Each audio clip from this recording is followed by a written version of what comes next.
Góðan dag, ég býð ykkur velkomin á fjórða fund sveitarstjórnar Rangárþings Ytra. Ég ætla að byrja á því að fara yfir mætingu. Það er Ingvar Pétur Guðbjörnsson, D-lista, mætt, Eydís Sigurðardóttir, D-lista, Indriðadóttir segir fyrirgefðu, og Þröstur Sigurðsson, D-lista, Viðar Már Þorsteinsson, varamaður A-lista, og Þórunn Dís Þórunardóttir, A-lista, og Margrét Harpa Guðsteinsdóttir A-lista, og sá sem hér stendur Eggert Valur fulltrúi A-lista. Einnig situr fundi Jón G. Valgeirsson, sveitarstjóri, til skrifa fundagerð. Ég ætla þá að byrja á því að kalla eftir athugasemdum við útsend fundaboð. Það er ekki. Þannig að það er ekkert annað að gera en bara að ganga til dagskrár. Ég ætla að óska eftir við fundin að lið 1 verði frestað eitthvað fram í fundin, því að sýslumaður sem átt að vera hérna með smá erindi fyrir okkur og henni senkar aðeins, þannig að við tökum það seinna á fundinum og göngum þá bara til dagskrár og förum þá í lið 2 sem er minnisblað sveitarstjóra. Og Jón, gerðu svo vel, ferðu við það.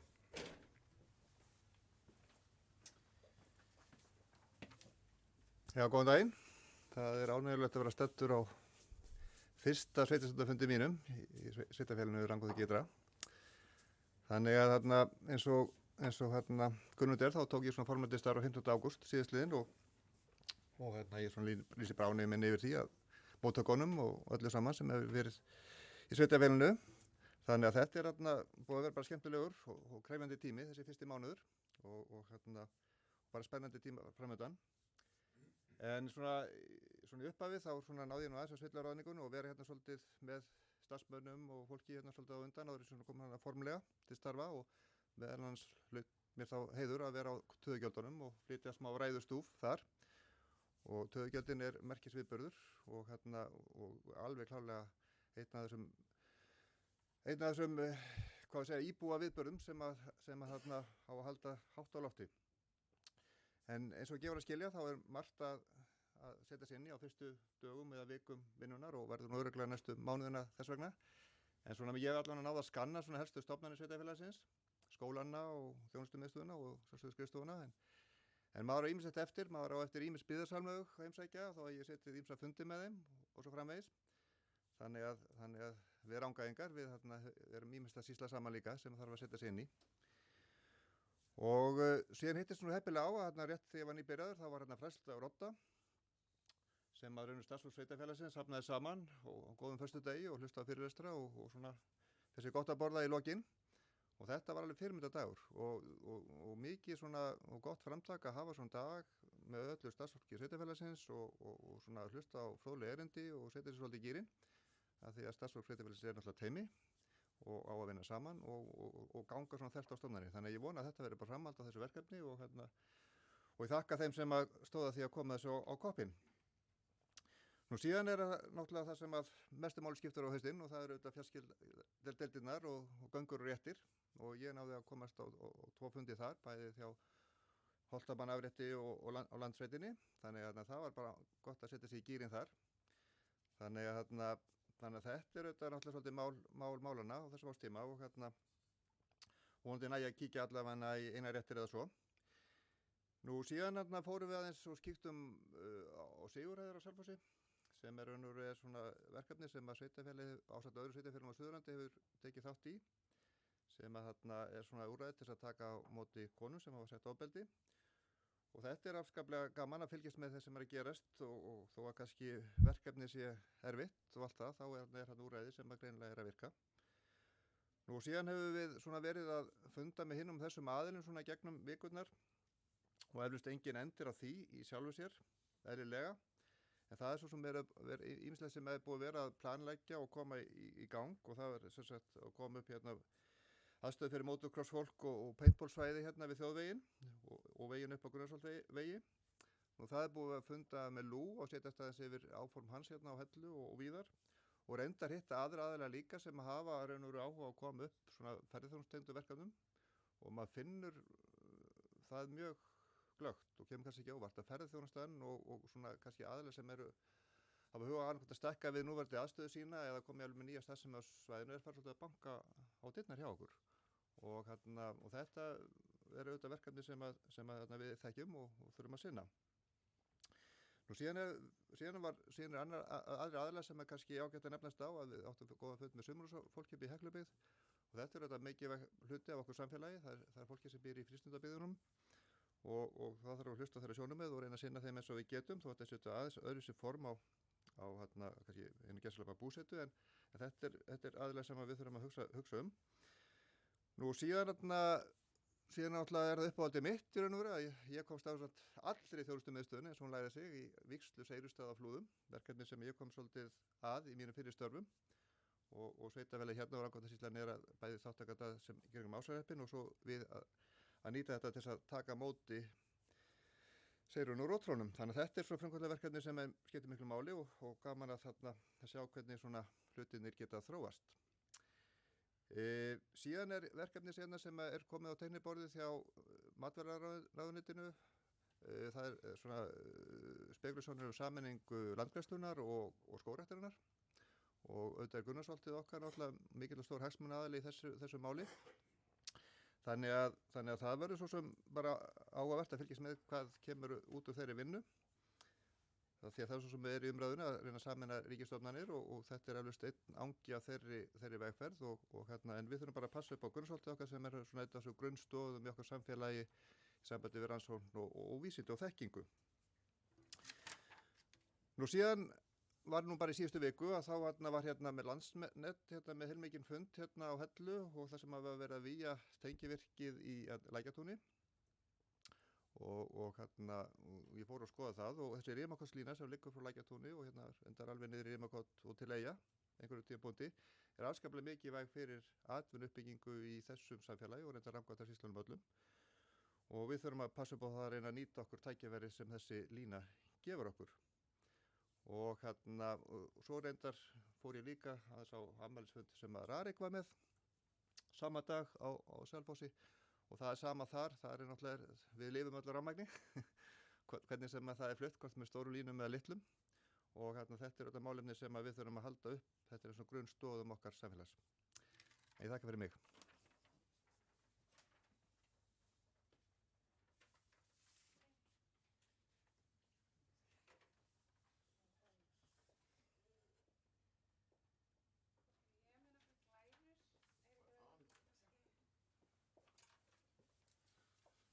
Við þökkum Jóni fyrir þetta ágæta yfirlit og þá förum við næst stökkum bara í lið 1 ef hún er komin. Fyrirgefðu, Ingvar, gjörðu svo vel.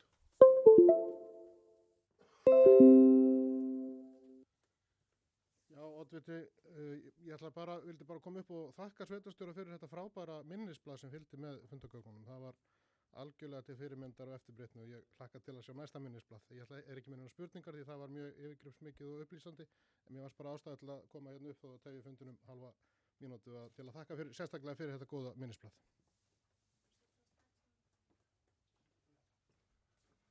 Takk fyrir þetta, Ingvar og bara góðu punktur en svona hugmyndi var þegar að minnisblað eftir atvikum sveitarstjóra og oddvita, þess vegna gaf ég ekki orðið laust eftir hann Jón fór yfir minnisblað að við ætluðum uppleggið var að hafa ekki sem sagt minnisblað sveitarstjóra eða oddvita neitt til umræðu á fundunum, heldur þetta bara lagt fram og þannig að hafa uppleggið ef að fólk vil hafa eitthvað annað fyrirkomulag því þá þurfum við bara að breyta því og setja inn í samþykktina en ekkert mál, gott, takk fyrir þetta.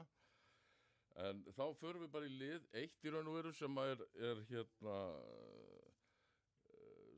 yfirlit frá sýslumannsembættinu, gjörðu svo vel.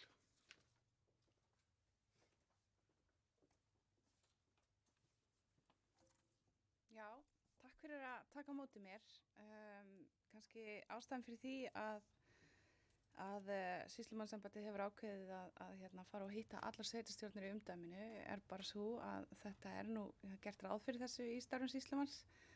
Þetta er hluti af mínum störfum að hafa reglulegt og að hafa forgöngu reglulegt samráð við sveitarstjórnir Og svo finnst mér bara gaman að hitta fólk og gaman að hitta nýjar sveitarstjórnir og ég held að þetta sé kjörið tímapunktur til að fara yfir og kynna kjörnum fulltrúum starfsemi embættisins og starfsemi sýslumanna yfir höfuð á landinu vegna þess að hér stendur að ég er sýslumaður á Suðurlandi en ég er líka formaður sýslumannaráðs og ég ætla aðeins að fara yfir það með ykkur líka, nota tækifærið til að segja ykkur hvað við erum að gera núna og kynna ykkur svona nýjungar í þjónustu. Mér langar líka að heyra frá ykkur hvað þið teljið að megi betur fara eða hvað áherslu þið viljið setja og leggja, hvað er nauðsynleg þjónusta sem að embættið býður upp á í nærumhverfi. Þannig Eiríkur mátt bara geta fletta. Sýslumenn eru náttúrulega ekki nýjir á nálinni frekar en gamli sáttmáli því að við erum jafngömul honum, ekki ég reyndar. En og hér má sjá þessa sýslumenn sem eru starfandi í dag. Þetta eru 9 sýslumenn sem að stýra þessum embættum sem tóku til starfa 2015, 1. janúar. Og við erum sem sagt, þarna er mynd af elstu veraldlegu embættismönnum sem enn starfa á Íslandi. Það mátt fletta næst. Embættið, það eru 4 skrifstofur, eins og þið vitið, Selfoss, Hvolsvöllur, Vík og Höfn. Og við skipulögum þjónustuna þannig að hún er verkefnamiðuð. Almenna þjónustuna er allstaðar, það er að leggja inn skjöl allstaðar, fá leiðbeiningar, en málin eru unninu nánar á tilteknum starfsstöðum. Til að mynda, eins og þið þekkið, þá er þinglýsingadeild embættisins á Hvolsvelli, dánarbúin og umsýsla þeirra og leifa er á Höfn. Í Vík er lögbirtingablaðið með aðsetur. Þar önnumst við líka sérverkefni sem er færsla bókhalds fyrir núna 10 sendiráð og sendiskrifstofur. Það er sem stóri 2-földun á því verkefni. Ég ljósi góðra reynslu sem hefur fengist af því. Og svo á Selfossi eru fullnustumál, þar eru fjölskyldumálin, lögráðamál og svo framvegis. Á Selfossi líka þjónustuver embættisins, þar sem að er leitast við að svara fyrirspurnum í síma, netspjalli, við komum á skrifstofuna, þannig að við reynum að koma því þannig fyrir að svona almennar fyrirspurnir að þeim fáist svarað í þjónustuverinu svona í fyrstu snertingu viðskiptavinarins. Í staðinn fyrir að vera með skiptiborð og senda síman á milli sérfræðinga eða þeirra sem svara fyrir málin. Þannig teljum við að minnsta kosti að við komum sem best til móts við svona almennustu fyrirspurnirnar sem eru þetta algengustu erindin. Við getum auðvitað ekki veitt upplýsingar einstök mál í gegnum síma eða skuldastöð eða annað. Þar kemur auðvitað bara það að við höndlum með viðkvæmar persónuupplýsingar. Þannig við þurfum að geta hófs í því. En með þessu skipulagi þá höfum við séð að við erum að ná fram aukinni sérhæfingu og þar með bara skilvirkari afgreiðslu erinda, skilvirkari ákvörðunartöku og að það er skýr ábyrgð á málaflokkunum og skilgreind hlutverk starfsmanna. Síðan eru þetta bara yfirleiti við verkefni sem að allir sýslumenn annast. Þannig að sjáið þá er okkur ekkert mannlegt óviðkomandi. Við höfum stundum sagt að þetta sé þjónusta sem að tekur utan borgarann frá vöggu til grafar. Þannig er það bara.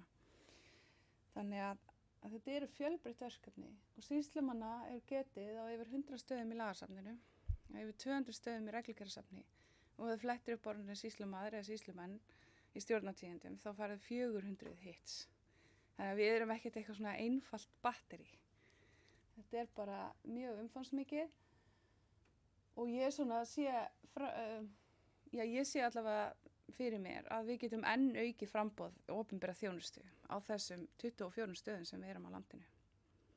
Þannig að þar held ég að sé kjöru tækifæri fyrir opinbera til að nýta þessa fjárfestingu og nýta fjárfestingun í fólkinu og færa fleiri verkefni út á land, hreinlega. En næsta glæra sýnir ykkur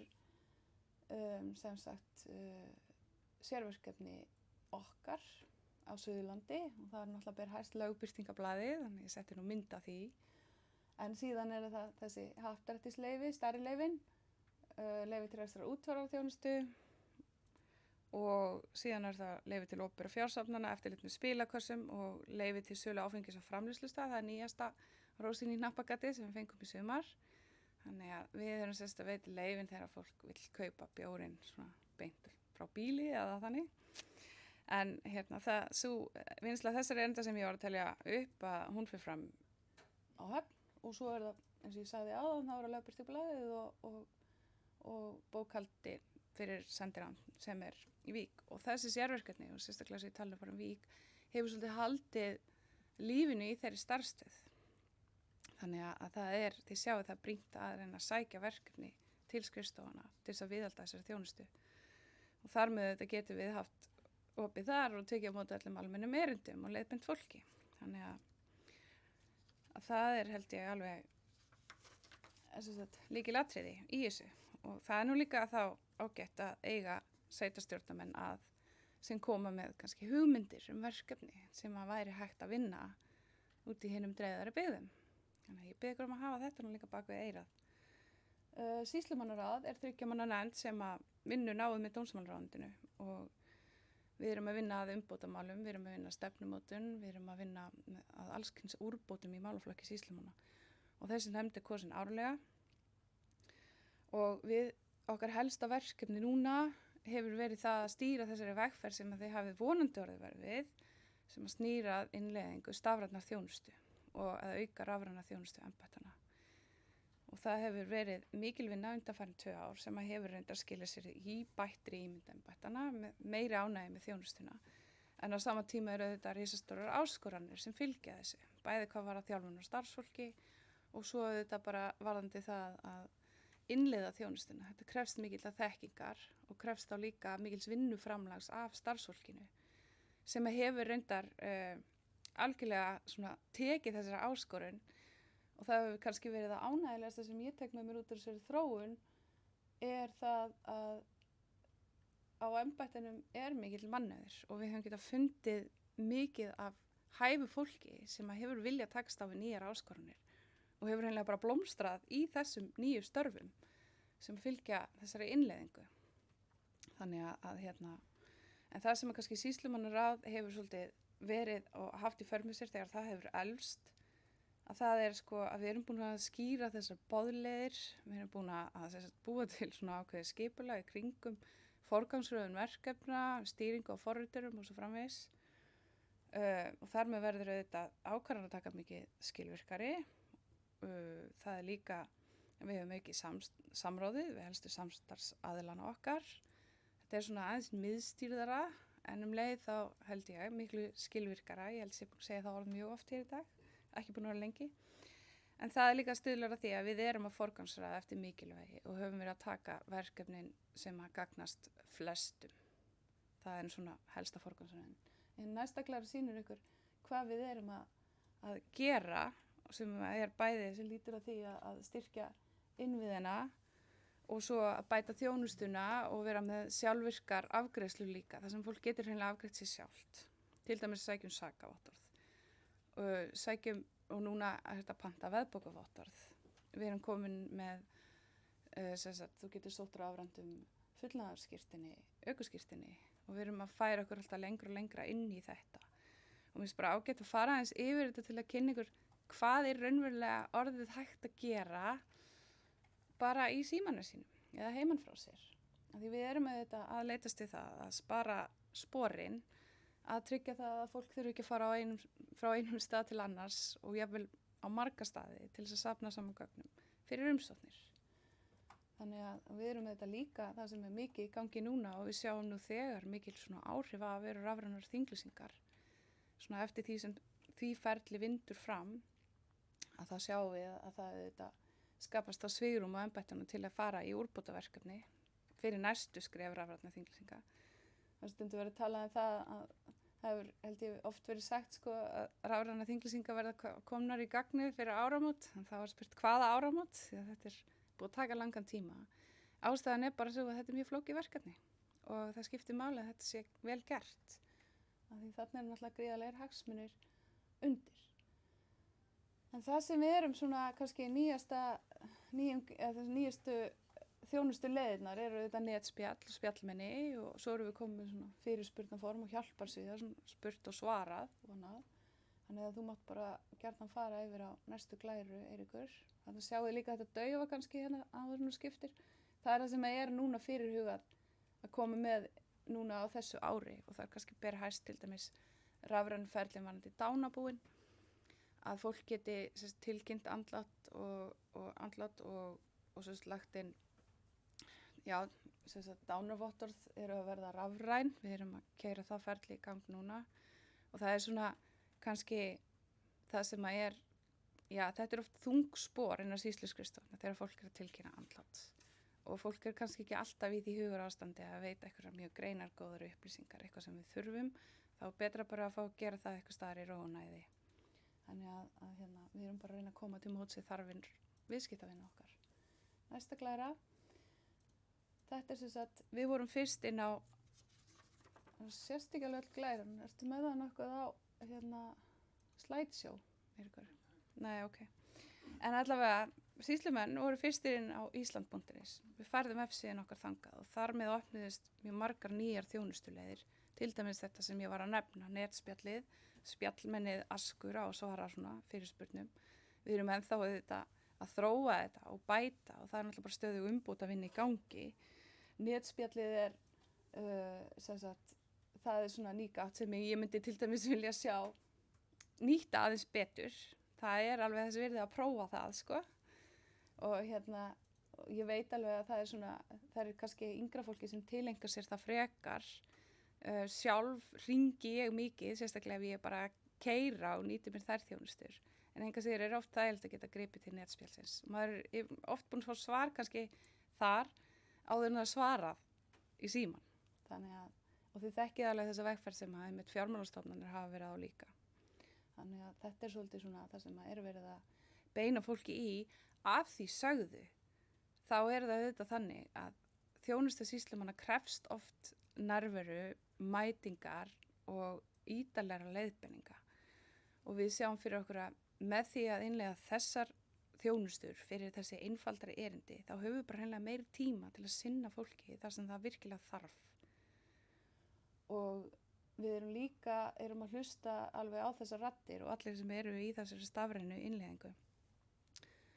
Að það er ekki allir með rafrænskilríki og það getur verið þrautin þyngri að hreinlega að ná sér rafrænskilríki.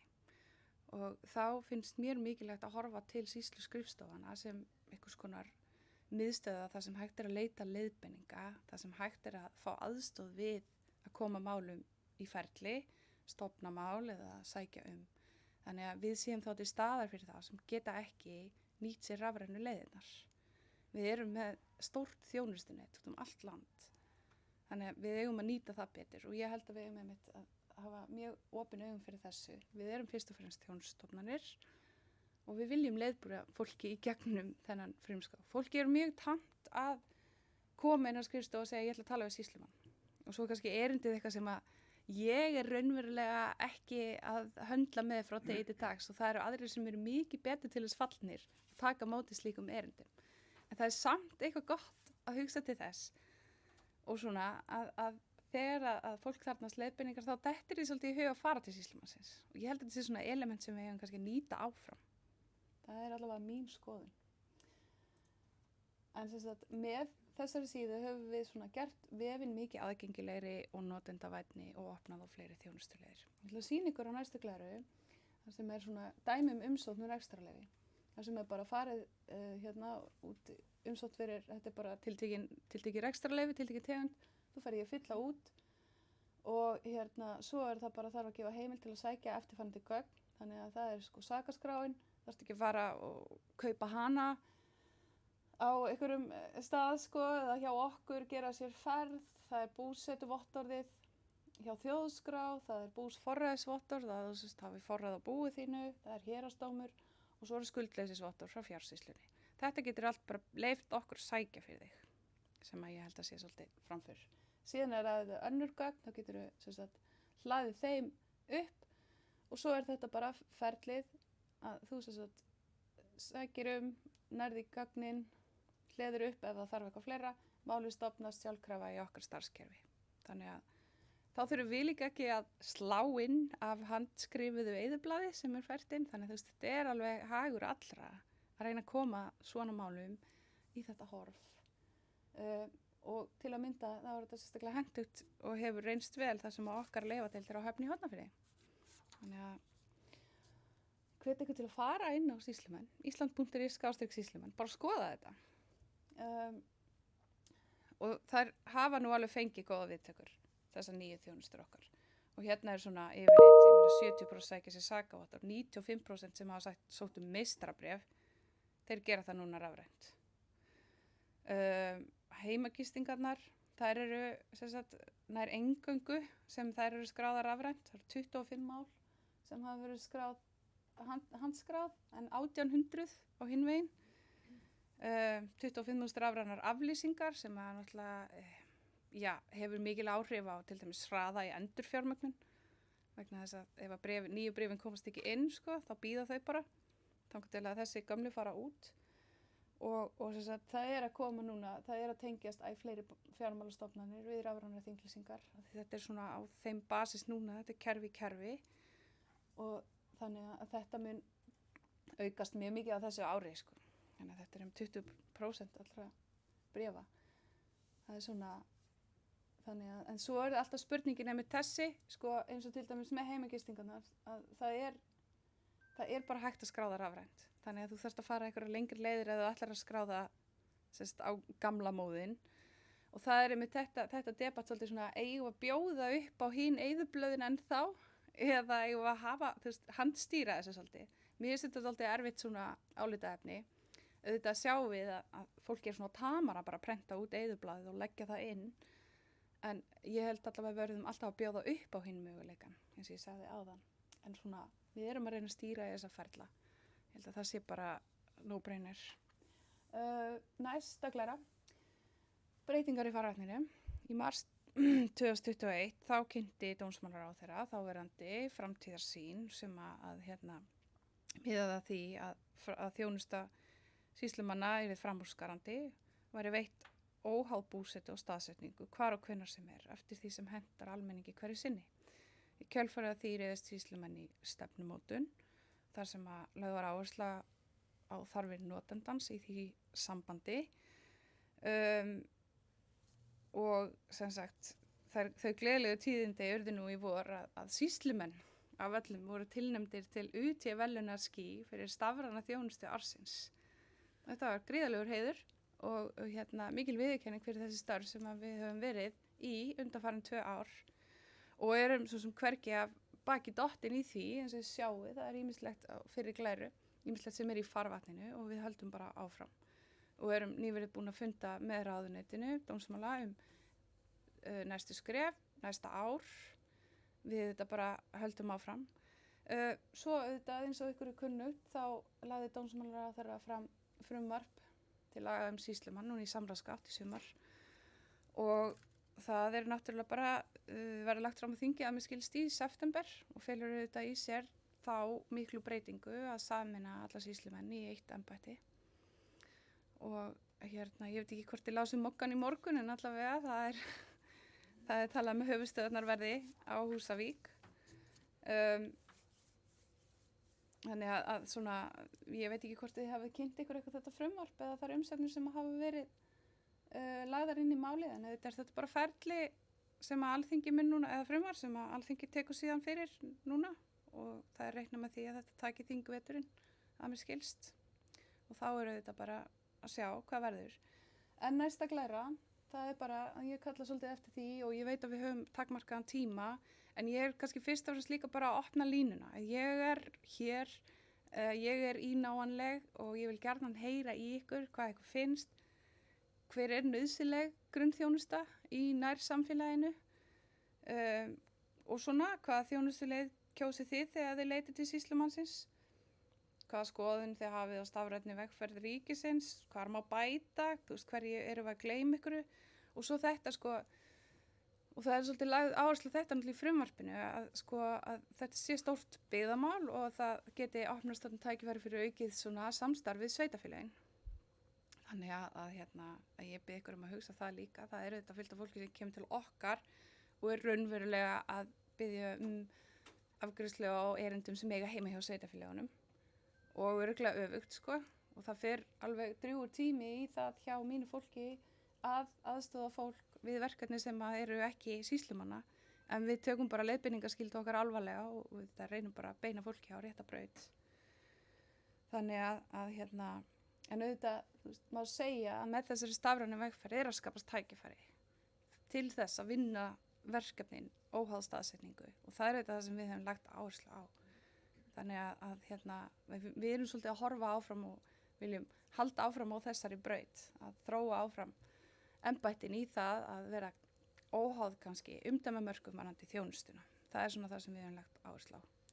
En ég hef svo sem bara ekki meira að segja, ég veit að tíminn örugglega búinn og mér langar bara að þakka fyrir mig og ef það eitthvað spurningar þá vil ég bara gjarnan svara þeim, en annars vitið þið bara af mér og netfangið mitt á sýslumenn.is, annars það bara nafnið mitt með punkt á milli, @sýslumenn.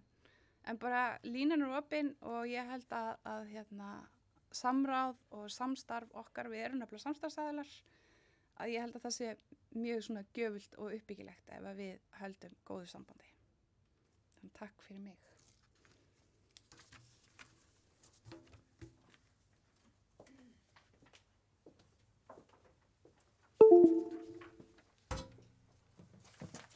Já, takk fyrir þetta ágæta yfirlit frá sýslumanni og ég held að við gefum bara orðið laust þetta yfirlit ef að ykkur vilja tjá sig eitthvað þetta.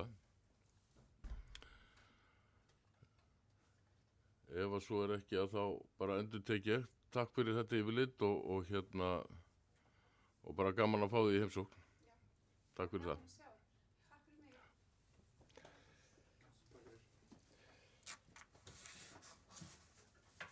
Herðu þá, höldum við áfram og förum í þriðja lið sem er ársþing SAS sem haldið verður á Hótel Höfn 27. og 8. október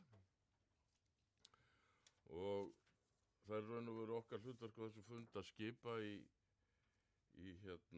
milliþinganefndir og fulltrúa á ársþingið og tillaga að fulltrúum það er svoleiðis að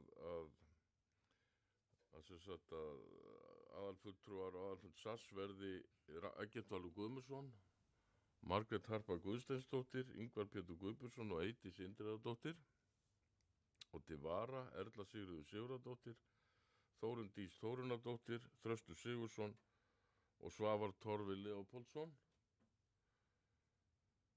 og lagt til að aðalfulltrúar á aðalfund heilbrigðiseftirlits verði Erla Sigríður Sigurðardóttir, Þórunn Dís Þórunardóttir, Ingvar Pétur Guðbjörnsson og Svavar Torfi og til vara Eggert, Margrét, Eydís og Þröstur.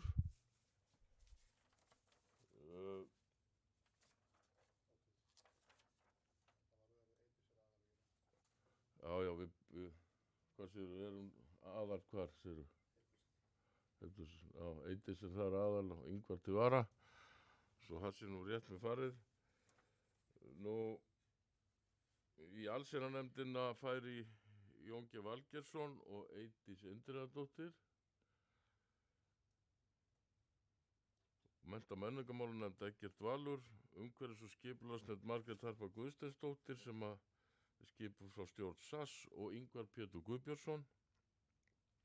Og í velferðarnefndina Erla Sigríður Sigurðardóttir, atvinnumálanefnd Þórunn Dís Þórunardóttir og Þröstur Sigurðsson, eða ekki rétt?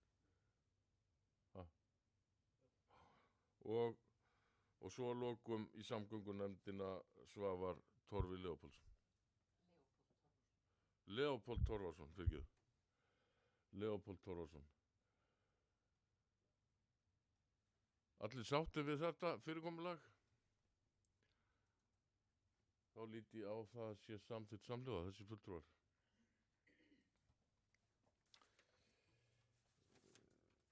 Þá förum við í lið 4 sem er grunnsamkomulag nýtingu lóða innan þjóðlendna. Þetta verið að í raun og veru að búa til þarna lóðalegu samninga eða grunnsamninga og ég ætla að biðja hann Jón að renna hans yfir þetta. Gjörðu svo vel, Jón. Já, í grunninn þetta mikil vinna sem er búið að vera að vinna undanfarin ár. ég vil áratugi frá því að var komið á þjóðlendum hér og sem annar staðar. Og núna þetta ferðleika hvort þessar lóðir á þessum 4 svæðum komið á það stig að það búið að vinna deiliskipulag fyrir þessar 16 lóðir í raun og veru á þessum 4 stöðum. Það búið að stofna þessar lóðir, í raun og veru með lóðanúmer, og það liggur fyrir undirskrifa grunnsamkomulag á milli forsætisráðuneytisins og sveitarfélagsins afnotarétt sveitarfélagsins á þessum lóðum, þannig að sveitarfélagið raun og veru stýrir þeim. Greiðir ekkert endurgjald fyrir þær en stýrir raun og veru nýtingu notkun þeirra með auglýsingu eftir atvikum samningu við núverandi lóðarhafa. Þannig að þetta er raun og veru bara fyrsta skrefið í þessari vegferð. Þetta sveitarfélag er risi á þessu sviði, þannig að svo eru landmannlaugar eftir og landmannhellir og örgulega fleiri svæði aðeins þarna líka og þeir sem eru stærst. Þannig að þetta eru 16 lóðarsamningar sem þarna þarf raun og bara að klára og þinglýsa. Og þá er þetta komið í ákveðið ferli og svo er þá næstu skrefað að klára það sem eftir stendur.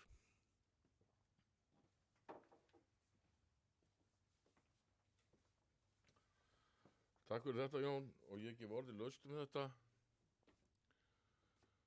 Þeir sem geta samþykkt fyrirliggjandi samkomulag og fela sveita stjóra að undirrita þetta fyrir okkar hönd, vissulega gefa merki. Samþykkt samhljóða, enginn á móti. Liður 5, Merkikol 8A, gagntilboð í lóðina Merkikol 8A, fasteignanúmer 234 2721 og lagt var gagntilboð Guðlaugar Helgasonar að fjárhæð 850.000 í lóðina Merkikol 8A og tillagan gengur út á það að samþykkja þetta gagntilboð og fela sveitarstjóra að undirrita öll nauðsynleg gögn vegna sölunnar. Ég held að það hafi verið búið að senda þetta í tölvupósti til held ég flestra. Þannig að ég gef bara orðið laust þetta. Þessi geta samþykkt þetta tilboð, vissulega gefa merki. Samþykkt samhljóða. Liður 6 er skipun stýrihóps heilsueflandi samfélag og það er sem sagt okkar hlutverk á þessu fundi að tilnefna fulltrúa sveitarstjórnar í þennan hóp og í framhaldinu skipum við sem sagt fulltrúa í hópin frá Odda og við gerum það næstkomandi mánudag og tillagan gengur út frá það að Erla Sigríður Sigurðardóttir verði aðalmaður og Sóley Margeirsdóttir til vara. Ekki vorðið laust það, stóttilugu. Gjörðu svo vel, Ingvar.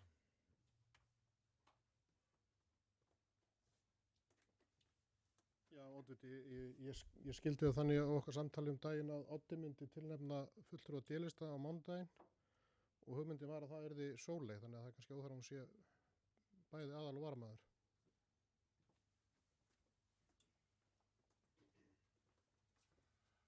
Takk fyrir þetta. Það er ótrúlegt flækjustöð í sambandi við þennan hóp.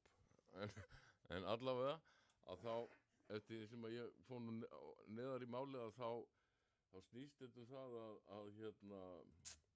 að fulltrúin frá Odda verður að vera Oddaverji. Það er þannig í samþykktunum. Ég samþykkt þær ekki en þannig er þetta lagt upp. Þannig að ég vonast til að sveitarstjórnarfulltrúi Ingvar Pétur bjóða sig fram á Oddafundinum í hópin. Þannig að þar verður bara öflugur fulltrúi D-lista í hópnum heilsueflandi samfélag. Fleiri sem vilja tjá sig þetta? Þeir sem geta samþykkt þetta fyrirkomulag gera svolítið geðmerki. Samþykkt samhljóða. Þá eru við lið 7 sem eru samþykktir. Við ræddum það hér í upphafi kjörtímabils að endurskoða samþykktir sveitarfélagsins og byggðaráð fundaði allavega 2 svar fyrir í sumar hvaða breytingar við vildum sjá. Jón, eftir að hann kom til starfa, fór svo yfir þessa vinnu með okkur, var nú með okkur á þessu vinnufundi held ég líka, allavega öðrum. Og það er búið að bæta inn hann í gögnunum ykkar skálitruðu eða yfirstrikuðu það sem varðar breytingarnar og það er búið að setja inn svona þarna líka heilmikið bálkum varðandi íbúalýðræði og alls konar svona lögfræðileg mál en hugmyndin er svo að leggja þetta fram hér til fyrri umræðu og gefa okkur bara góðan tíma til að skoða þetta á milli umræðuna. Það eru þetta margt sem er framundan hjá okkur, bæði fjárhagsáætlun og vinna á alls konar fundir og þannig að svona uppleggi var það að reyna að klára þetta kannski á nóvemberfundinum. Það er ekkert sem segir að þurfa að gera þetta á næsta fund á eftir. Þannig að við getum gefið okkur bara þann tíma sem þarf til að klára þetta. En allavega þá vil ég gefa bara orðið laust þessar tillögur, þessar breytingar sem eru í gögnunum ykkar og gjör svo vel Ingvar er búinn að biðja orðið. Já, oddviti, kannski bara aðeins að fá svona upplýsingar það hvernig við sjáum fyrir okkur vinnuna í millitíðinni. Verður allar sveitarstjórnir að taka eitthvað vinnufund, allar byggðarráð að skoða þetta eitthvað áfram eða hvernig við ætlum að hugsa það. Svo aðeins efnislega bara það er hérna inni öldungaráðið komið nýtt inn, bara velta því upp hvort að það geti verið ástæða til þess að við séum með okkar eigin 3 manna öldungaráð í sveitarfélaginu, ekki þetta sýslu þó að það sé líka sko. Það getur auðvitað fjallað um málefni heilsugæslu og ýmislegt sem er sameiginlegt fyrir sýsluna en ég myndi halda að það var alveg full ástæða fyrir okkur til þess að hafa bara lítinn hóp hjá okkur sem fjallar málefni sem snúa beint að eldri borgurum og þjónustu þeirra sveitarfélagsins til þeirra í sveitarfélaginu. Þó að hann sé jafnvel bara 3 manna og fund ekki oft en þá er það ágætis vettvangur held ég til að bæta samráð og samskipti okkar eldri borgara við innan sveitarstjórnar og við innan sveitarfélagsins hér og eins það var ekki komin eitt texti inn í vinnuskjali varandi ungmennaráð en ég held við absolutt að skerpa á því og að hafa það virt. Svona ekki að vera efnislegt í bili annað en bara þessi spurning sem væri gott ef að þú getur svarað.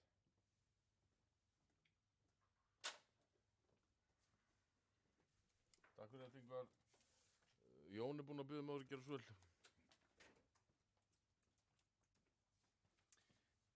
Já, kannski það í sambandi þess að vinnu eins og ekkert kom að þetta er svolítið mér að kenna hvernig þetta skjali lítur út í dag. Það er allt orðið svona rautt og yfirstrekkað og alls konar spurningar komnar inn í raun og veru sem að tengist í raun og kannski ég muni finna starfi og vinnu sem að maður fór yfir í varðandi endurkomu og samþykktum Minns gamla sveitarfélags á síðasta ári og ég held að þetta mál og annars þurfi bara að ræða inn í þessu vinnuhópum hvað á að vera og hvað ekki. Það var einhvern veginn allt sett inn í þetta skjal sem manni datt í huga gæti skipt máli og þess vegna er þetta svona vinnuskjal. Í sambandi öldungaráðið, það er einhvern veginn skylda að vera með það kannski á þessu samráðsvettvangi en það var list þarna í efri sveitum með því að vera með samráðshópum málefni eldri innan sveitarfélagsins. Þannig að svara þeirri spurningu. En þetta er svona vinnuskjal, það var öllu hent inn, þetta sem mann datt í hug, þannig ég held að menni að gefa sér bara góðan tíma til þess að fara yfir þetta á breiðum grunni og þá kemur örugglega gott og heilstæðar samþykktir út úr þessu öllu saman.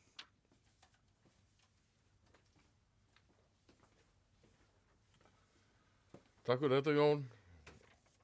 Þetta er bara fín umræða og ég held að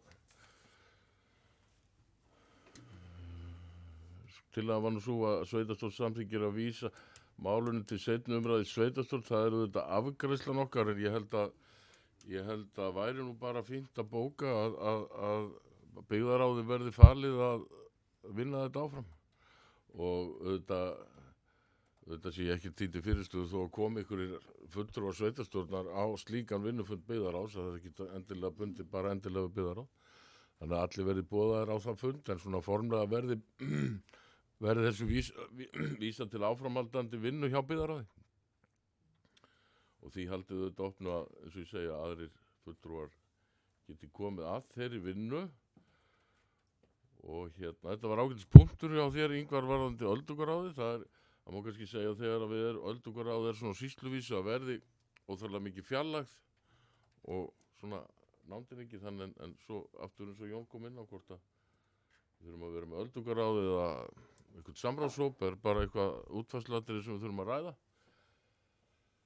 Þannig að ég legg til ef það er ekki fleiri sem vilja tjá sig að við vísum samþykktunum til seinni umræði sveitarstjórn og höldum því opnu að það verði allavega fyrir áramót sem við klárum.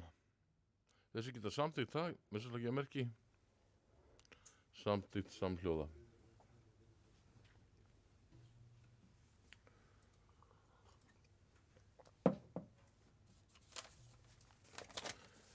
Það var að liður 8 sem er hjóla- og göngustígur á milli Hellu og Hvolsvallar.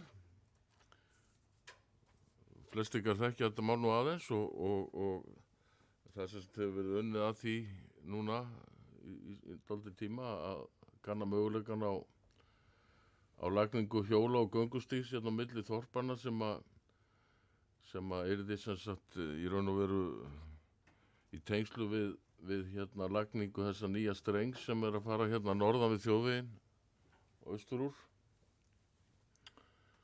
Eiríkur okkar maður hefur nú verið svona tengiliður okkar við bæði landeigendur og vegagerðin og fleiri í kringum þetta mál. Og það sem þetta snýst í raun og veru er að vegagerðin var búin að lofa okkur eða útluta okkur peningum í hönnun eða eftir atvikum. Hugsanlega getum notað það peningar til að kaupa land, eitthvað slíkt, allavega til að koma verkefninu á stað.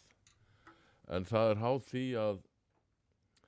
háð því að hérna komi sama upphæð frá sveitarfélaginu sem mótframlag og þetta voru 5 milljónir sem að vegagerðin var búin að hérna eyrnamerkja í þetta verkefni. Þannig að tillagan gengur út á það að við ætlum og höfum áhuga fyrir að halda verkefninu áfram. En til þess að það sé gert þá þurfum við að leggja þessa peninga fram sem eru ekki á fjárhagsáætlun. Þannig að þetta snýst það að sækja viðauka við fjárhagsáætlun til þess að geta ýtt þessu stað. Ég ekki bara orðið laust þetta mál.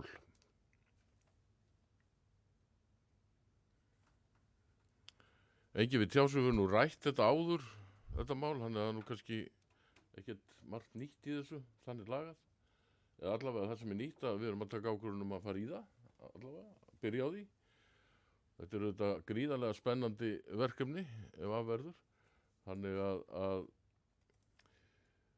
lagt til að halda áfram með verkefni í samvinnu við Landsnet, Vegagerðin og Rangárþing Eystra. Því að þetta tekur Rangárþing Eystra þátt að Djúpadal. Og sveitarstjóra falið að gera viðauka við fjárhagsáætlun og leggja fyrir byggðaráð vegna hönnunar og annarra undirbúningsaðgerða. Þessi geta samþykkt þessi afgreiðslu vissulega að merki. Samþykkt samhljóða.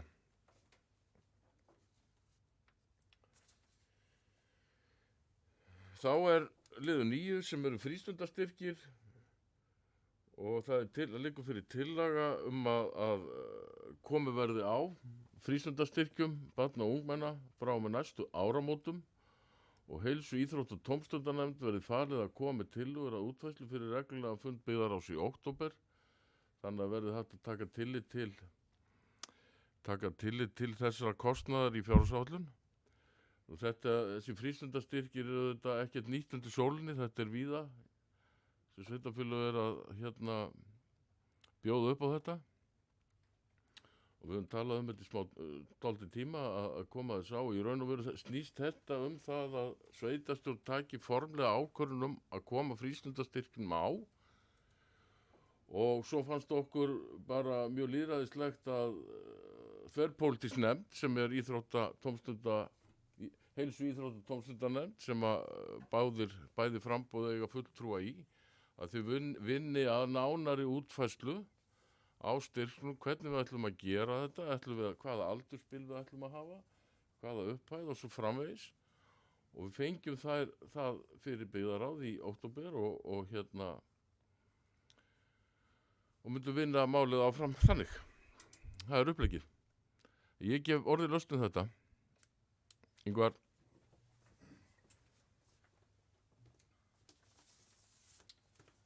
Já, oddviti, kannski aðeins bara svona, það hefði auðvitað verið gott að fá örlítið meira kjöt á beinunum með þessari tillögu inn í fundagáttina. Það í sjálfu sér fylgdi ekkert með annað þar en bara að koma á fót frístundastyrkjum og þá auðvitað spyr maður sig sko, er verið að leggja það til að bæta frístundastyrkjum ofan á núverandi kerfi, á að segja samningum við íþróttafélögin upp. Þetta eru auðvitað spurningar sem skipta máli, á að breyta þeim samningum, ef það á að segja þeim upp, þá sko, er þá búið að hugsa eitthvað, sko, er nefndin að fá bara alveg aukt blað eða er búið að hugsa hvað verður, sko, nú eru einhverjir aðila bæði í tónlistarskóla og í frjálsum eða í flubbó og í fótbolta og þurfa þeir aðilar þá eru það að fara að velja sko hvert peninganir ávísunin þeirra fer, hvaða áhrif hefur það þá á hina starfsemina sem ekki er að verða fyrir valinu, þýðir þetta það að það eru verði færri iðkendur, sko, mér finnst að þurfa að velta öllum þessum spurningum upp, ég er ekki að tala á móti málinu en það hefði bara verið voða gott að svona átta sig á því í hvaða átt við erum að fara. Ég hef aðeins áhyggjur af þessu, ég hef áhyggjur af því að æfingagjöld muni hækka þegar við erum komið á þessum kerfi, það hefur gerst mjög víða annars staðar. Ég hef áhyggjur af því að peningarnir fari kannski meira mæli út úr sveitarfélaginu. Í dag er KFR að borga út á Selfoss á aðra milljón sko, í fótboltanum og hvað gerist með þessu þýðir það bara að það fari enn meiri peningar í þjálfarakostnað þar sem gerir okkur þá minna kleift að halda úti þjálfurum hér. Þannig ég er svona aðeins með bara að því að það vantaði kannski fleiri upplýsingar til að svara svona áhyggjum. Ég ætla ekki að vinna gegn málinu eða berjast gegn því en ég held á þessum tímapunkti muni ég sitja hjá en hlakka til að sjá hvað kemur út úr nefndinni og vil þú taka afstöðu til málsins þegar sú vinna liggur fyrir.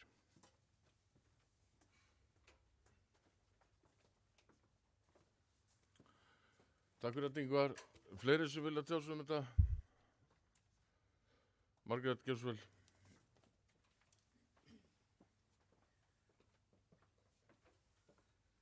Fundarstjóri, fundarmenn, þetta eru allt ágætis vangaveltur sem ég tel að eittu frekar að heima inn í nefndinni. Þetta er að sjálfsögðu ef að við hefðum ætlað ef að stefnan væri sú að leggja niður samstarfssamning og þess áttar, að þá hefðum við væntanlega sett það inn í tillögu. En tillögan er mjög einföld. Þetta er líka hugsa til þess að börn og ungmenni sem að stunda eitthvað annað en er hér í boði. Við erum lítil samfélag og við getum ekki haft allt í boði. Og þá er ég sérstaklega að hugsa varðan til dæmis listgreinar annað en tónlist. Það er lítið framboð af því og foreldrar bera mjög mikinn kostnað af þessu. Þannig að ef að við hefum, þetta er samt allt spurningar sem eiga virkilega vel heima inn í nefndinni þegar útfærslan er. En það er ekki okkar hugsun, allan ekki mín hugsun, að fara að draga eitthvað úr styrkjum til ungmannafélaga og annara félaga sem eru með skipulagt starf. Takk.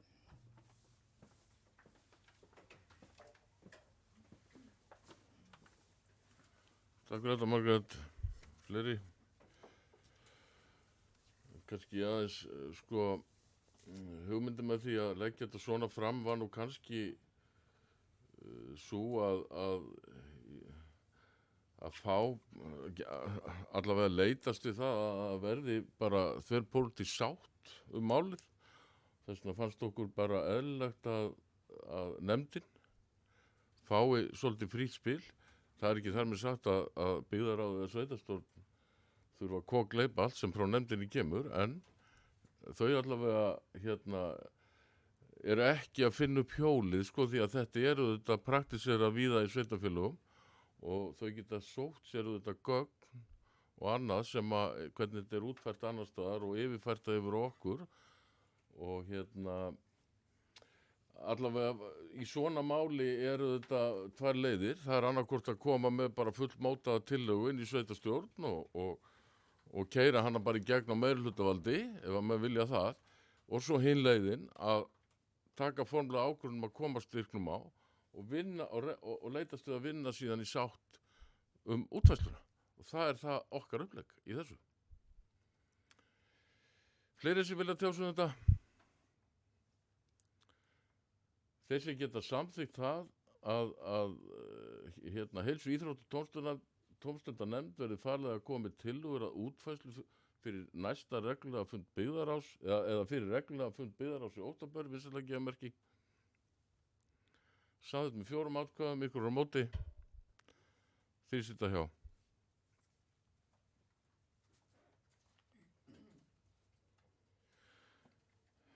Þá er við lið 10 sem er umdæmisráð barnaverndar og landsbyggðinni. Þetta er mál sem við höfum líka rætt talsvert núna í haust og kemur í raun og veru í kjölfærið á þessum nýju farsældarlögum. Og hann Jón ætlar aðeins að rúlla yfir þetta í nokkrum orðum hvað þetta snýst. Gjörðu svo vel, Jón. Já, þetta er sérst vinna sem hefur verið unnin svolítið í nokkuð langan tíma, sérst á sveitarstjórnarstiginu sérstaklega og reyndar kannski innan ráðuneytisins líka út af þessum breytingum á umdæmisráðum barnaverndar og hún Svava félagsmálastjóri hjá okkur hefur verið að leiða þessa vinnu svolítið gagnvart þessu verkefni líka og það þessi umræður aðeins þróast þennan samning og útfærslu á honum gegnum svo sem mánuðina og þessi útfærslu sem hérna við leggja til er á landinu öllu verði bara 3 umdæmisráð þó það kannski kom ekki beinlínis fram í þessu samningi. Það er að segja að það sé Reykjavík, það sé þá aðrir sveitarfélög á höfuðborgarsvæðinu og svo öll á landsbyggðin. Og þá er það raun og veru þannig að þá er það öll sveitarfélögin sem vilja vera með þessu verkefni þurfa að samþykkja þetta. Þetta er lagaskylda og þetta breytir verkefni raun og veru félagsmálanefndarinnar töluvert í okkur, kallar meðal breytingar á samþykktum hjá okkur væntanlega. Þannig að það er þá raun og veru hugmynd þessa hóps að þetta umdæmisráð verði stofnað, gerðu samningur um sveitarfélagana, sérstakur viðauki verði kostnaðarskiptinguna og svo verði valhópur sem eigi þá að velja í þennan hóp sem á að skipa þessar sérfræðinga sem eiga úrskurði þessum málum. Þetta kostar auðvitað sjálfsögðu tölvöld fé en það gera það svo sem í dag. Þetta er umbreytingar svo forminu og aðeins útvistar þessu út fyrir nefndina. Og svona tilbyrsingar þá er meðlans tillögum að hún Svava verði í þessari valnefnd fyrir hönd Suðurlands, skulum við segja. Þannig að þetta er svona þetta er mál sem er svona og eins og við sjá er komið svolítið á tíma hjá okkur.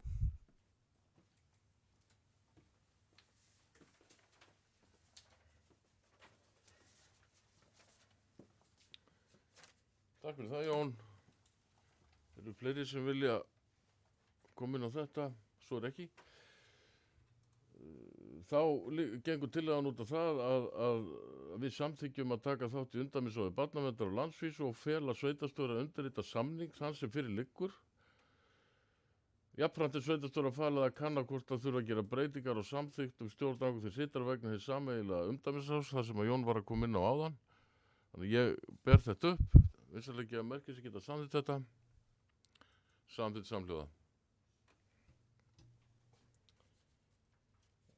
Þá erum við lið 11 sem er viljayfirlýsingu græna iðngarða. Þetta er líka mál sem að var að hluta til komið af stað hér á síðasta kjörtímabili og við höfum svo verið að vinna með áfram og búin að funda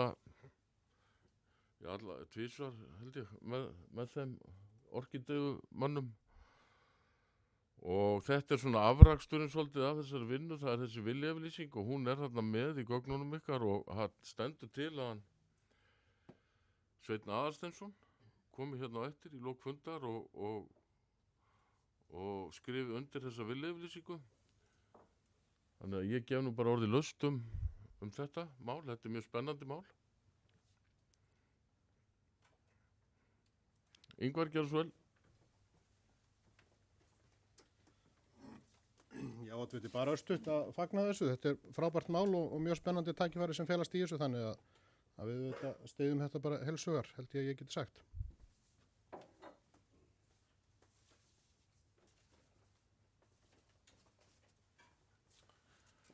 Takk fyrir það, Ingvar. Ég tek undir það að þetta er spennandi og verður fróðlegt að sjá hvernig þetta þróast. Það eru svona,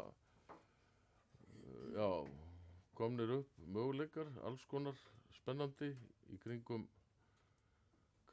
hennar rafstreng og alls konar í kringum þetta. Við eigum land og bara margt sem mæli með þessu. Þannig að ef það er ekki fleiri sem vilja tjá sig um þetta þá er sem sagt lagt til að samþykkja fyrirliggjandi viljayfirlýsingu milli Orkídeu og Rangárþings Ytra að koma upp grænum iðngörðum, ætti þetta nú kannski frekar að vera en ekki frekar en iðngarði. í sveitarfélaginu og fela sveitarstjóra að undirrita viljayfirlýsinguna fyrir okkar hönd. Þessi geta samþykkt það vissulega geðmerki, samþykkt samhljóða.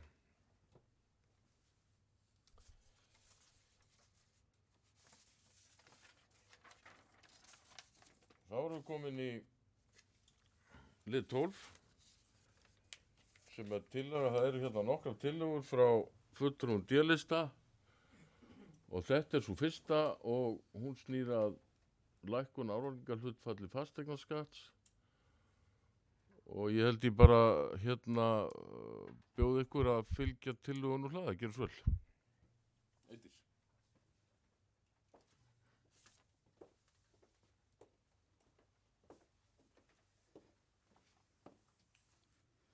Já, oddviti fundarmenn. Ég mæli fyrir tillögu fulltrúa D-lista lækkun á álagningar hlutfalli fasteignaskatts og er tillagan svo hljóðandi. Fulltrúa D-lista leggja til að við undirbúning fjárhagsáætlunar fyrir árið 2023 verði gerð veruleg lækkun á álagningar hlutfalli fasteignaskatts vegna álagningar ársins 2023. Lagt er til að hækkanir á gjaldendur milli ára verði ekki meiri í krónum talið en sem nemur hækkun vísitölunar á sama tíma. Eins og þarf ekki að tíunda hér þá er tillagan til komin vegna gríðarlegrar hækkunar á fasteignamati sem að tekur gildi næstu áramót. Að óbreyttu stefnir í að flestir íbúar þurfa að bera á milli 20 og 30% hækkun á útgjöldum vegna fasteignaskatts ásamt þeim þjónustugjöldum sem að reiknuð eru sem hlutfall af fasteignamati. Samhliða þessum hækkunum á mati eru tekjur fjölskyldna og einstaklinga ekki að hækka neinu ráði og því óeðlilegt að álögur á fjölskyldur og fyrirtæki hækki svo gríðarlega ef ekkert er að gert. Teljum við sanngjarnt að miðað verði við launavísitölu. Við teljum að hækkun 20–30% sé óásættanleg í kjölfar mikilla vaxtahækkana sem að bitna verst á ungum fjölskyldum sem að nýlega hafa fest kaup á húsnæði. Mikil hækkun fasteignamats, hún bitnar einnig illa á atvinnufyrirtækjum sem að mörg hver eru rétt að ná vopnum sínum eftir samdrátt COVID-árana og glíma við verulega vaxtahækkanir eins og íbúðareigendur. Við teljum því eðlilegt að sveitarfélagið gefi út skýr skilaboð að tekið verði á málinu og að tillögunni verði hún samþykkt sé vísað til fjárhagsáætlunar gerðar. Takk fyrir.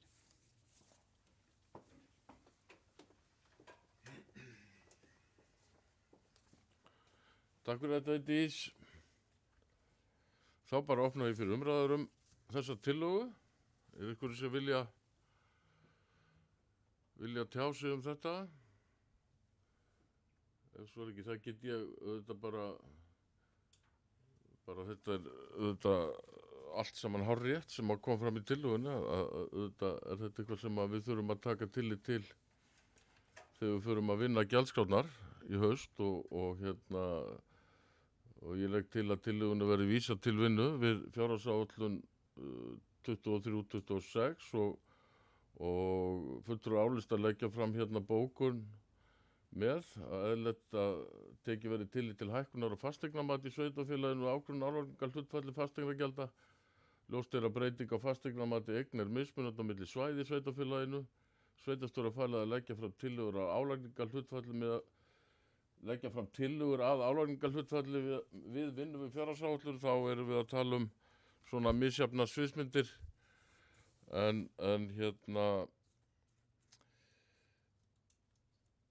En ég ber það upp hvort að allir séu sáttu við að vísa tillögunni til fjárhagsáætlunarvinnuna í haust. Þessi geta samþykkt það vinsamlega gefamerki. Samþykkt samhljóða. Þá er að liður 13 sem er til að D-lista þarfagreiningu og búsetuúrræðum fatlara og ég ætla að fara sömu leið og þau fylgja því úr hlaði. Gerum svo vel, Ingvar. Já, oddviti, ég mæli hérna fyrir tillögu fulltrúa D-lista þarfagreiningu á búsetuúrræðum fatlara en tillagan er svohljóðandi. Fulltrúa D-lista Sjálfstæðisflokksins í sveitarstjórn Rangárþings ytra leggja til að hafist verið handa við þarfagreiningu á búsetuúrræðum fatlara í sveitarfélaginu með það að markmiði að tryggja til framtíðar húsnæði í sveitarfélaginu. Greinargerð verið skilað til sveitarstjórnar fyrir áramót. Og eins og tillagan ber með sér þá snýst hún í raunum það að átta sig á því hver þörfin í Rangárþingi ytra er fyrir fatlaða íbúa sveitafélagsins og þetta markmiðið að þeir búi við sem mest öryggi og njóti viðunandi þjónustu. Og það er mikilvægt að átta sig á því hver fjöldi fatlaðra fullorðinna einstaklinga er hér í sveitafélaginu, hvernig búsetuúrræði þeir búa við og hvort húsnæði uppfylli þarfir þeirra. Og með því að ráðast í þarfagreiningu að þá má sjá hversu margir er í þörf fyrir öðru húsnæði en þeir búa við í dag og í framhaldinu er þó hægt að ráðast í vinnu við umbætur á því sviði. Ég vona að tillagan fái farsæla afgreiðslu hér í dag og leggir unnið til að sveitarstjóri stýri þessari vinnu í samstarfi við félagsþjónustu og Bergreisa.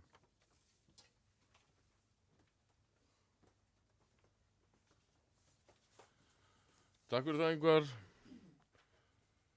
Þá opna ég á bara umræðum þessa tillögu, fulltrúa D-lista, ykkur sem vilja tjá sig hana.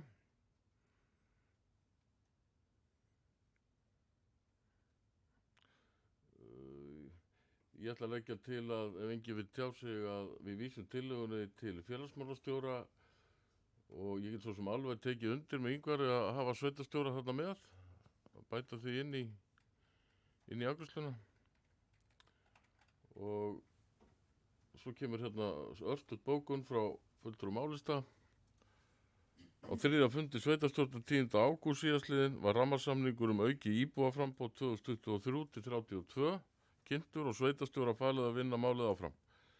Í þessu samningi er meðal annars kveðið á þarfagreiningu og búsetuúrræði fatlaðra og því málið þegar komið í vinnslu. Þessi geta samþykkt það að vísa tillögunni til félagsmálastjóra og sveitarstjóra til umfyllunar vissulega gefa merki. Samþykkt samhljóða.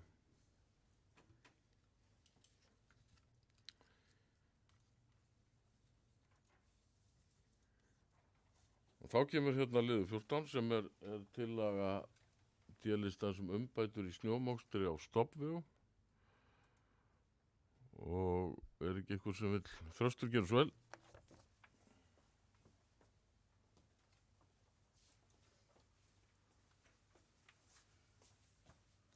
Oddviti ágætu fundarmenn. Ég mæli fyrir tillögu D-lista umbætur á snjómokstri á stofnvegum. Tillagan er svohljóðandi. Fulltrúar D-lista í Sjálfstæðisflokksins í sveitarstjórn Rangárþings ytra leggja til að byggðarráði verði falið að funda með fulltrúum Vegagerðarinnar á Suðurlandi með það að markmiði að efla snjómokstur á stofnvegum innan sveitarfélagsins þannig að tíðni snjómoksturs verði meiri og að snjómoksturinn uppfylli betur þarfir íbúa og fyrirtæki í sveitarfélaginu. Snjómokstur er mikilvægur, það þekki við. Fjöldi fólks sækir vinnu daglega úr dreifbýlinu, skólabörn í leik- og grunnskólum þurfa að komast til og frá skóla og umferðin á stofnbrautum sveitarfélagsins er umtalsverð á hverjum einasta degi. Það er mikilvægt að efla þessa þjónustu þannig að íbúar komist daglega vegina og óásættilegt er að þegar snjóar mikið þá daga sem ekki er mokstur sé Vegagerðin ekki með viðbragð líkt og sveitarfélagið er nú þegar með á tengivegum. Markmiðið verður að vera að vegirnir séu mokaðir í samræmi við þarfir og snjókomu og þeir séu greiðfærir alla daga. Nú er þjónusta sveitarfélagsins á þeim vegum sem það lætur moka í raun orðin betri en þjónusta Vegagerðarinnar. Þannig lendir fólk ítrekka í því að keyra inn á stofnbrautirnar og lendir svo þar í ófærð og vandræðum. Þetta kerfi þarf að samræma og tryggja að hægt sé að bregðast hratt við þegar þörf er á. Ég vona til að hann fái farsælan endi hér í dag og að viðræði við Vegagerðina beri tilætlaðan árangur og efla þessa þjónustu. Takk.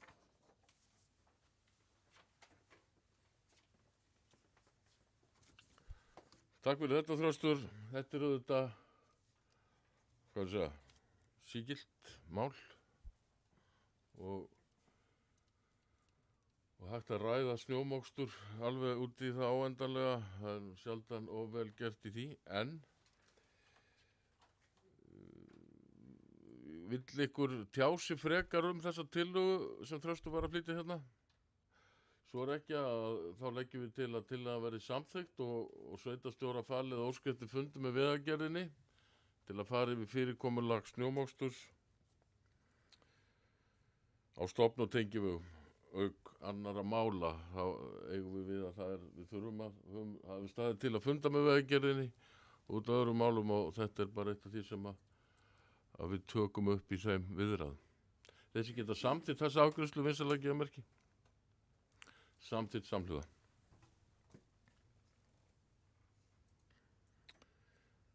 Þá er liður 15 sem er einnig tillaga frá D-listanum og snýra viðræðum við aðila vegna frekari heitaásöflun og hver vill fylgja því eftir? Eydís Gjörnsvöld.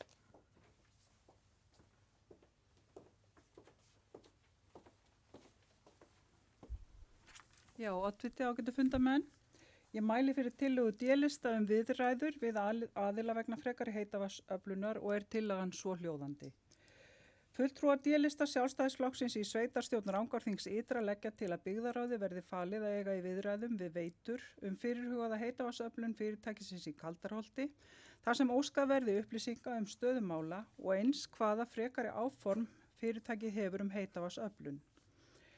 Jafnframt verði byggðaráði falið að funda með aðilum í landsveit sem að hyggja á virkjun heits vatns í Múla með það að markmiði að kynnast því hvar verkefnið er statt. Stöðuskýrslu verði skilað til sveitarstjórnar í október 2022. Frá því að hitaveita Rangæinga var seld hefur orðið gríðarleg uppbygging á þjónustusvæði veitunar. Að sama skapi hefur vatnsöflun ekki skilað nægum árangri. Heitavatnsskortur er of tíður og áhyggjuefni ef ekki kemur meira heitt vatn inn á kerfið. Mikilvægt er að leita allra leiða til þess að afla frekara heits vatns fyrir svæðið svo uppbygging geti haldið áfram og að rekstraröryggi veitunar sé tryggt.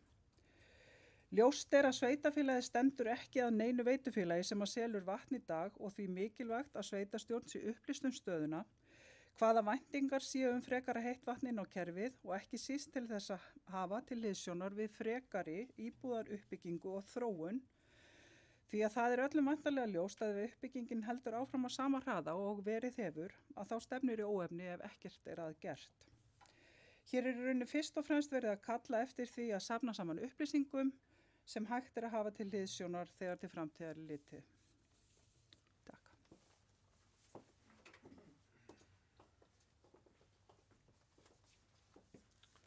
Takk fyrir það, Eydís.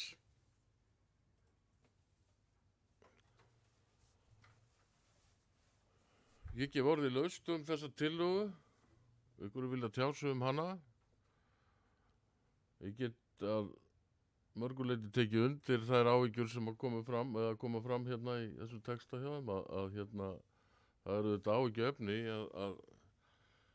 að við erum í heilmiklum uppbyggingafasa hérna í þessu sveitarfélagi og það er þetta áhyggjuefni ef það er ekki nægilegt heitt vatn og við auðvitað þekkjum þetta mála, þetta hefur búið að vera bras og mér finnst það bara alveg sjálfsagt að óska eftir fundi með fulltrúi Veitna og fara yfir þetta mál en okkar tillaga nú sú að fresta fundarhöldum með fulltrúum Veitunar í Múla þar til við erum búin að hitta fulltrúa frá Veitum. Það eru þetta líka svolítið svona kannski umhugsunarvert sko, það eru þetta enga veitur víða í sveitarfélaginu og þó ég sé ekki að gera lítið úr því sem þeir eru að gera í Múla þá þurfum við kannski aðeins að passa okkur að vera ekki að funda með einum sem er að bora og ekki öðrum og svo framvegis, þannig að það er bara einhver umræða sem við þurfum að taka. En allavega þá leggjum við til að sveitarstjóra verði falið að óska eftir fundi með fulltrúum Veitna til að fara yfir framtíðar áform fyrirtækisins en seinni hluta tillöguna verði frestað þar til niðurstaða fundi með fulltrúum Veitum liggja fyrir. Þessi geta samið þessa afgreiðslu fyrirgefðu. Ingvar.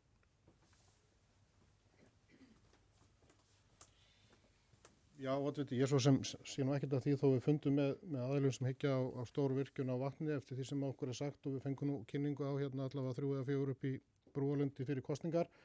En ég bara velta fyrir mér tæknilega séð, sko, ef við ætlum að fara að fresta þeim hluta að ræða við Múla núna, ætlum við þá að taka það fyrir aftur á fundi síðar til að ákveða það að taka það fyrir við á, sko, svona bara hvernig framhaldið að því verður, sko, hvort það sé ekki bara hægt að funda fyrst með Veitum og svo með Múla eða hreinlega þá bara hafna því að meirihlutanum að funda með Múla, þannig að mér finnst það svolítið skrítið, sko, að það var að fara að taka tillögun okkar aftur fyrir síðar.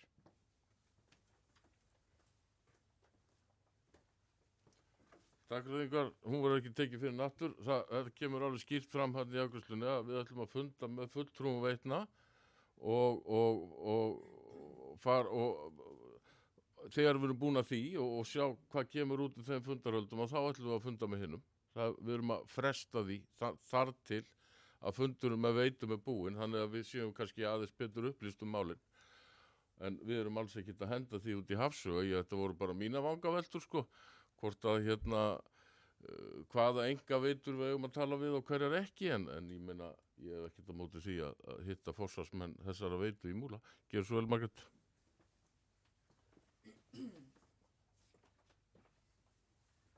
Jú, oddviti, kæri fundamenn.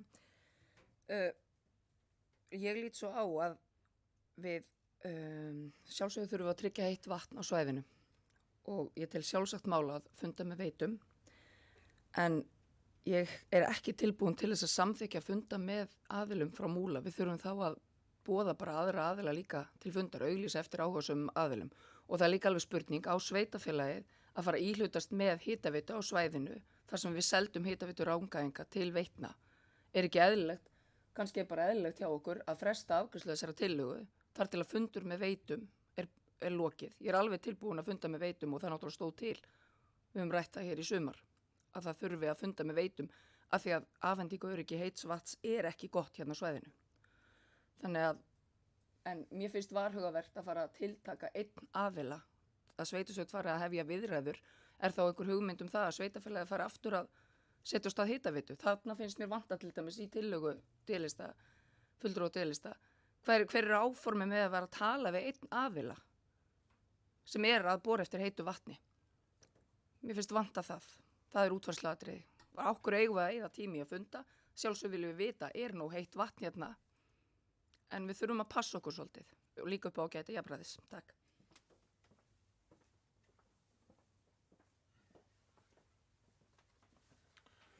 Takk fyrir þetta, Margrét. Ingvar Gjörsvöld. Það er fínt að fá þessar umræður, oddviti. Sko, ég bara aðeins að leiðrétta eitt. Það stendur mjög skýrt í tillögunni svart og hvítu að við erum að leggja til að ræða við fulltrúa Múla með það að fá kynnast því hvar verkefni er statt. Það er engin að tala um að sveitafélagi sé að fara að koma inn í þetta, í hlutuna neitt, að tala um viðræður við veitur sem eru nú þegar að reka hitaveitu hérna.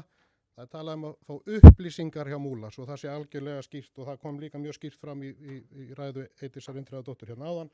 Það er engin að leggja það til að eigi viðræðum við Múla á þessu stigi neitt annað en bara þá að fá upplýsingar það hvað er verkefni statt og það geta verið mikilvægar upplýsingar fyrir okkur sem förum með skipulagsvaldi hér að vita eru væntingar það í landsveit að það komi eitthvað heitt vatn og ef að aðrir aðilar eru með áform það að fara í hitaveitu sveitafélaginu þá bara hrópa ég húrra fyrir því og er tilbúin og lýsi því hér yfir, ég er tilbúin að ræða við þá alla, hvern sem er, því þetta er stórt þjóðþrifamál í þessu samfélagi.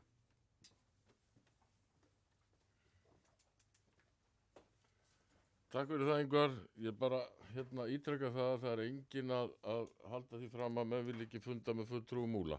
Við erum tilbúin að funda með öllum aðilum sem er að hyggja á einhverja framkvæmdir í sveitafélagum hvort sem það er hitaveitu eða eitthvað annað. En til að gengur út á það að funda fyrst með fulltrúum Veitna til að fara í framtíðaráform fyrirtækisins áður en ákvörðun verður tekin eitthvað frekari fundarhöld. Þessi geta samþykkt það, vinsamlega geðmerki. Samþykkt samhljóða.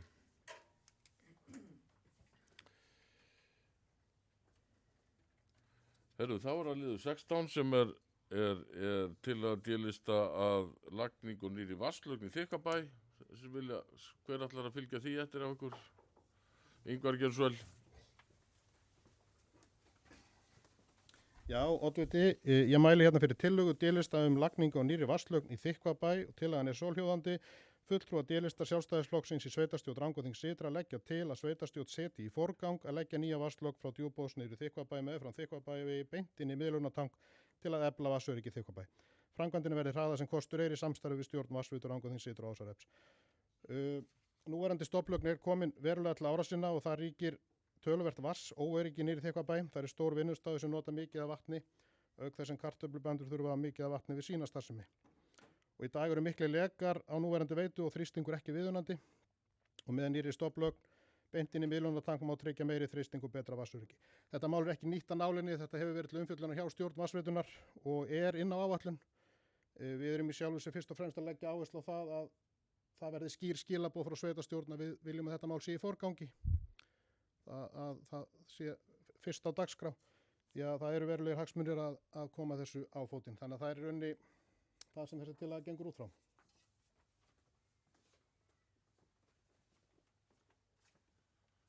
Takk fyrir það, Ingvar. Einhver sem vilja tjá sig um þetta frekar?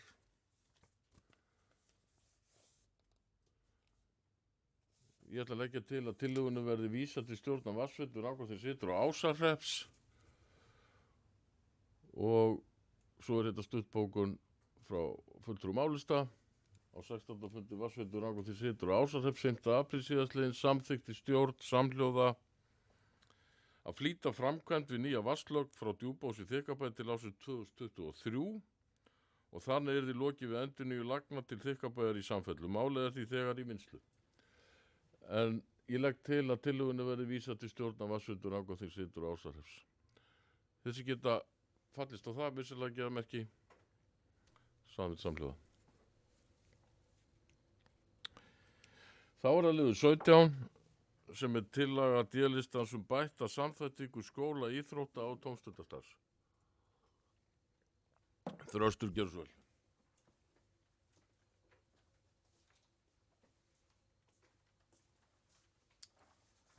Oddviti, ágætu fundarmenn. Ég mæli fyrir tillögu D-listan bætta samþættingu skóla, íþrótta og tómstundastarfs. Tillagan er svo ljóðandi. Fulltrúar D-lista Sjálfstæðisflokksins í sveitarstjórn Rangárþings Ytra leggja til að settur verða á fót vinnuhópur sem gerir tillögur að bættri samþættingu skóla, íþrótta og tómstundastarfs í sveitarfélaginu. Hópurinn vinnur náið með skólastjórnendum og fulltrúum íþrótta og tómstundafélaga. Samhliða verði skoðað með hvað hætti megi nýta íþróttamannvirki sveitarfélagsins sem best, sem og að koma upp akstri á milli skólasvæða eftir að skóla lýkur til að samþættingin nái tilætluðum árangri. Hópurinn skili tillögum og kostnaðargreiningum til sveitarstjórnar fyrir árslok. Þessi tillaga er framkomin til að samræma betur skóla, íþrótta og tómstundastarf í sveitarfélaginu. Í dag fer mikil tími hjá foreldrum í að sækja og skutla börnum eftir skóla sem eru í íþrótta og tómstundastarfi á öðru skólasvæði. Það styrkir okkur sem heild að koma þessum málum í samræmdara horf og sparar foreldrum mikla vinnu og tíma.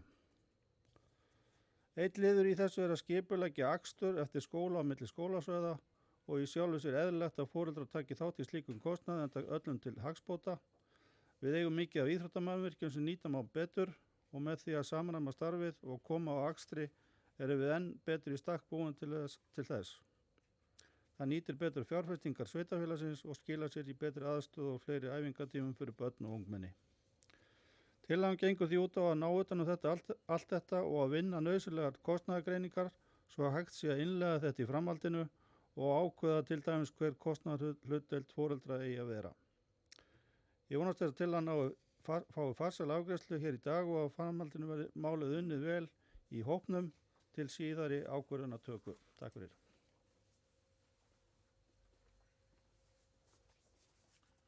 Takk fyrir það, Þröstur. Er einhverju sem vilja tjá sig þessa tillögu? Margrét, gjörðu svo vel.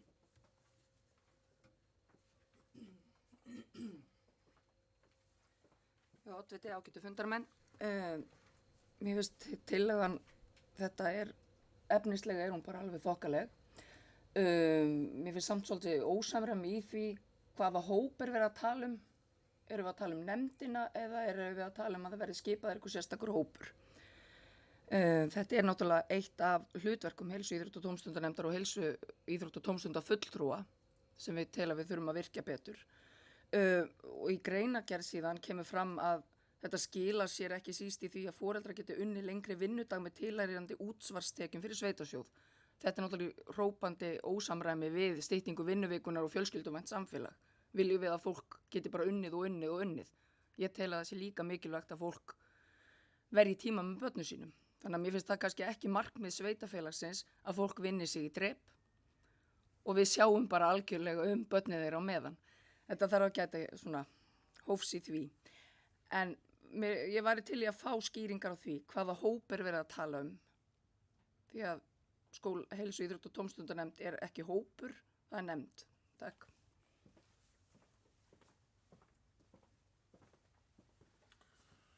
Takk Margrét, eru fleiri sem vilja tjá sig um þetta? Ingvar gjör svo vel.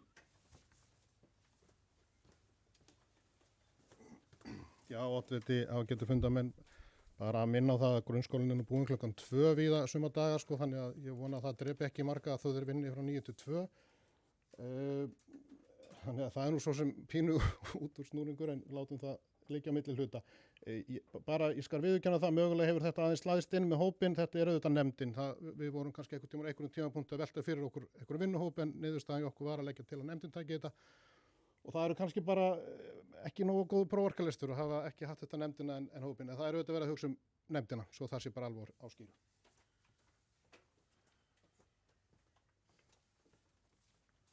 Takk fyrir þetta Ingvar. Eru fleiri sem vilja? Þá ætlum ég að leggja það til að tillögunum verði vísað til heilsu, íþrótta og tómstundanemndar til útfærslu. Hversu geta samþykkt það, minnstilega gefa merki?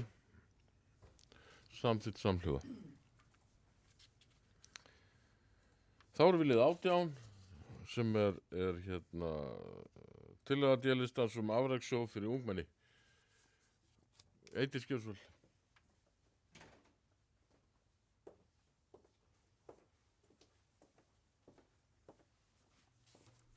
Já, oddviti fundamenn.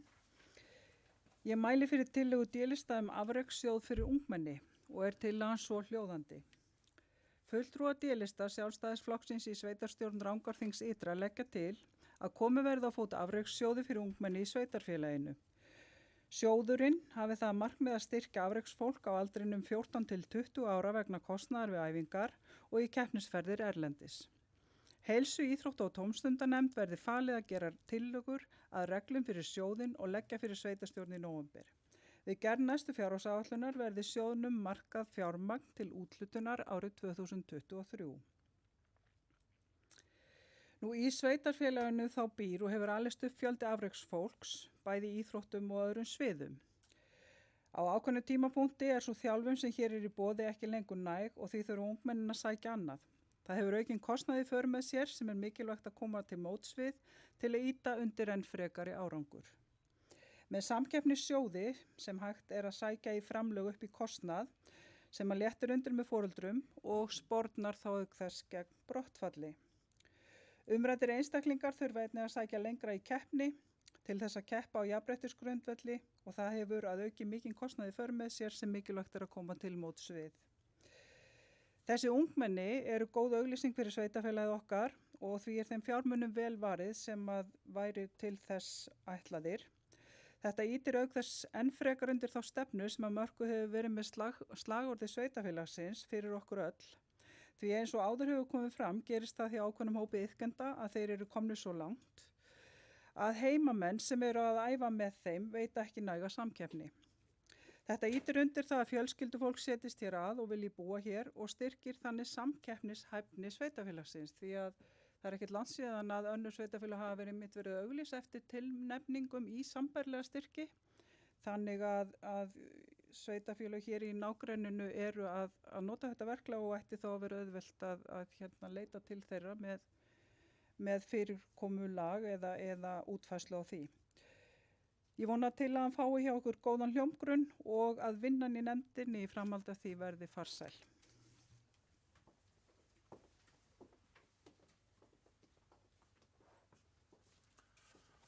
Takk fyrir þetta, Eydís.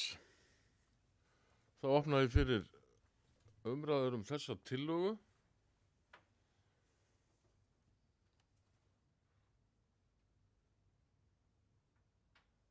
Og það er ekki sem við tjásum hann og þá ætlum ég að bera þessa tillögu upp. Þessi geta samþykkt þessa tillögu minnstilega gefa merki.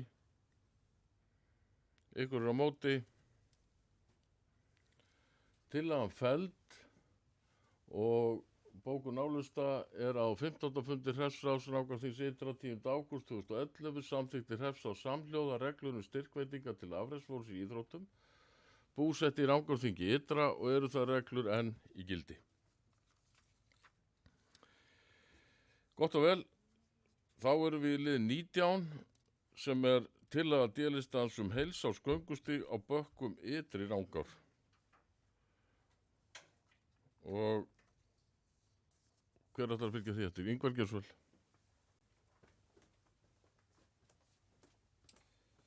Já, oddviti, ég mæli hér fyrir tillögu D-lista heilsárs göngustíg á Bökkum ytri Rangár við Hellu, sem er svo hljóðandi.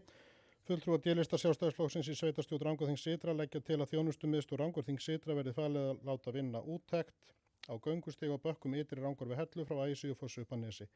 Samlega verði þjónustumiðstöðinni falið að gera kostnaðaráætlun sem miða að því að gera stíginn að heilsárs göngustíg. Greinargerð og kostnaðaráætlun verði skilað fyrir lok október. Og í heilsueflandi samfélagi er auðvitað mikilvægt að skoða sem flesta leiðir til að íbúar geti notið útivistar allt árið og með því að gera umræddan stíg að heilsárs stíg geta fleiri notið hans en í dag. Hér á Hellu til staðar þessi göngustígur sem þarfnast úrbóta, svo hann geti þjónað sem slíkur og því er þessi tillaga framkomin. Eftir sem áður er auðvitað þörf á því að skoða fleiri stíga, bæði núverandi og eins nýja, og með því að láta vinna þessa vinnu fyrir lok október þá getur sveitarstjórn tekið afstöðu til þess hvort og þá hversu mikið sveitarstjórnin vil leggja í verkið á næsta ári. Og í þjónustumiðstöðinni er auðvitað góð þekking til að fást við þetta verk og kostnaðargreina og því er lagt til að þessu verði vísað þangað og ég vonast til að hann fái góðan hljómgrunn og verði til góðs fyrir samfélagið.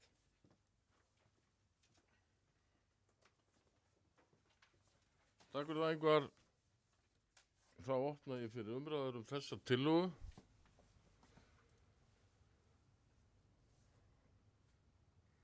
Enginn sem vill tjá sig neitt það.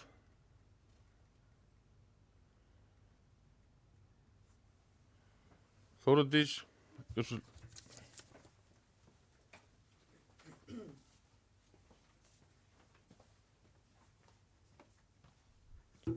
Já, ágæti fundarmenn, ég legg til breytingatillögu frá okkur hér í álista, frá fulltrúum álista. En fulltrúar álistar í sveitarstjórn Rangárþings Ytra leggja til að gerð verði úttekt á göngustígum og gangstéttum í og við þéttbýli í sveitarfélaginu. Jafnframt verði lagfæringum á þeim forgangsraðað og í framhaldi kostnaðar metnar. Fulltrúar álista vekja athygli á að í lið 8 fyrr á þessum fundi var samþykkt að setja fjármagn í göngu og hjólastíg á milli Hellu og Hvolsvallar. Takk fyrir.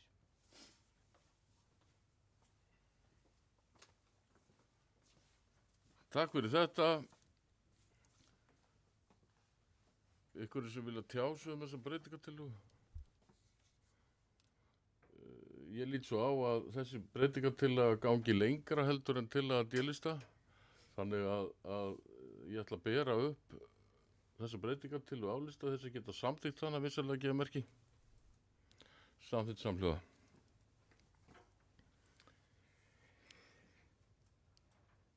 Þá er það nú bara síðasta tillagan frá D-lista sem að snýra að gera móttöku áætlanar fyrir nýbúa. Er það Þröstur Geirsvöld?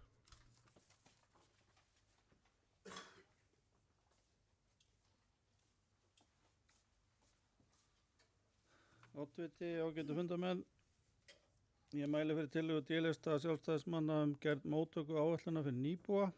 Tillagan er svo hljóðandi. Fulltrúar D-lista Sjálfstæðisflokksins í sveitarstjórn Rangárþings Ytra leggja til að byggðaráði ásamt sveitarstjóra verði falið að vinna að gerð móttöku áætlanar fyrir nýbúa sem flytjast í sveitarfélagið. Áætlun verði unnin í vetur og lögð fyrir sveitarstjórn fyrir febrúarlok. Haft verði samráð við grunn- og leikskóla sveitarfélagsins og nýbúar í sveitarfélaginu kallaðar til samráðs. Nú fyrir örfáum dögum þá var þetta málefni einmitt tekið fyrir á fundi Jafnréttis-, atvinnu- og menningarmálanefndar og þar er því málið komið í farveg. En eftir sem áður er gott að vísa þessu máli inn í þá vinnu og þá ekki síst að haft verið samráð við grunn- og leikskóla sveitarfélagsins sem eru misjafnlega á veg komnir með áætlanir nýbúa og eins að tryggt verði að haft verið samráð við atvinnulífið í þeirri vinnu sem nú þegar er í gangi í nefndinni. Og að nýbúar verði kallaðar til fundar til að ræða þeirra reynslu og þeirra sýn á hvernig gera megi hlutina betur. Þannig að við leggjum til að þessu verði tillögu verði vísað til Jafnréttis-, atvinnu- og menningarmálanefndar og inn í þá vinnu sem þegar er þar hafin, en í hafin. Takk.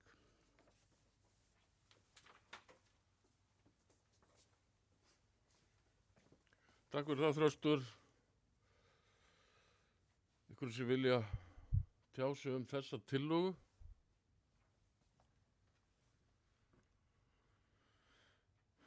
Svo ekki, þá ætlum ég að bera þessa tillögu upp. Þeir sem geta samþykkt þessa tillögu, vissulega gefa merki. Ykkur á móti. Tillögun hafnar. Með 4 atkvæðum og bókun álista er svohljóðandi á 14. fundi sveitarstjórnar þann 10.7.2015 samþykkti sveitarstjórn samhljóða tillögu fulltrúa álist að gera móttöku áætlun fyrir nýja íbúa í Rangárþingi ytra og var þáverandi sveitarstjóra falið að koma verkinu í framkvæmd.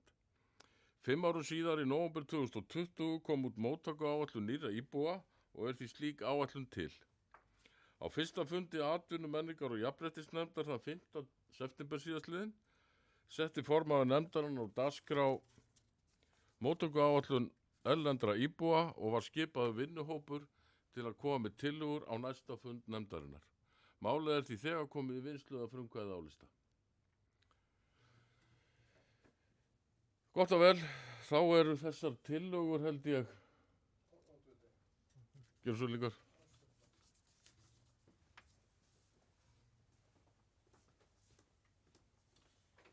Já, oddviti, ég vildi bara vekja athygli á því að inn á heimasíðu sveitarfélagsins undir stefnur og áætlanir er ekkert þessa móttökuáætlun sem að verður að vísa í, þannig að það væri kannski bara ágætis ábending að það væri þó ekstra aðgengilegt.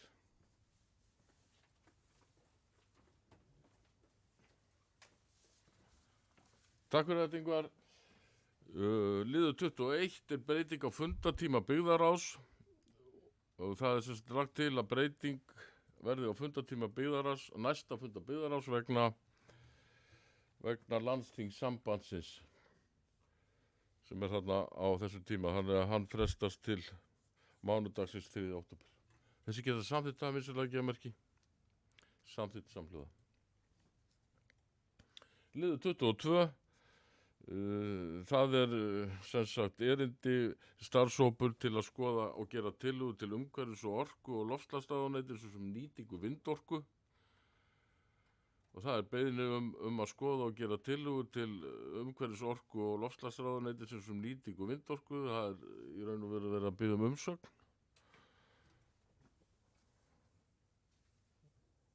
Og til að okkar gengur út á að vísa erindinu til skoðunar og skipulagsfulltrúa, skipulagsnefnd. Þessi geta samþykkt þá afgreiðslu vinstri að gefa merki. Samþykkt samhljóða.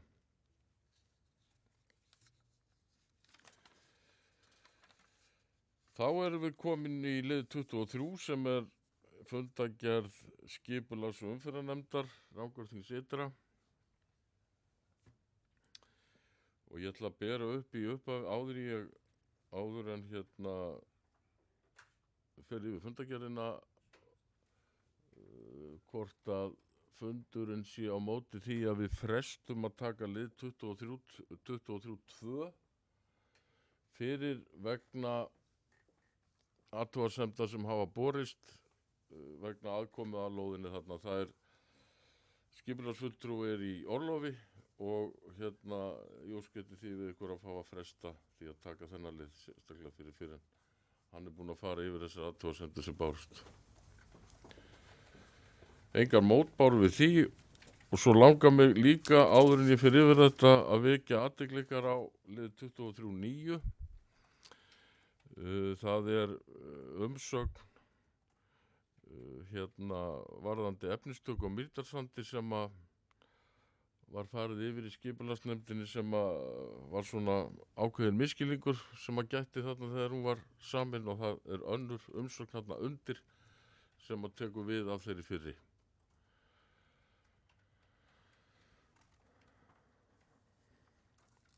Hún tekur aðeins öðruvísi á málinu, þessi sem er undir.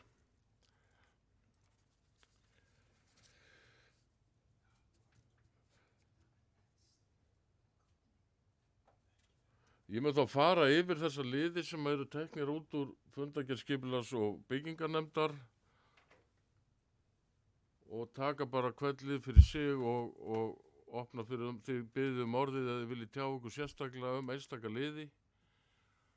Annars renni ég yfir þetta og fer þá bara fyrst yfir lið 23.1 þar sem að er landskipti Stóruvöllum að það sameinist Hólalundi og niðurstaða skipulags- og umferðarnefndar er að skipulagsnefnd gerir ekki athugasemdir við áformu landskipti né fyrirhuga heit og lóð.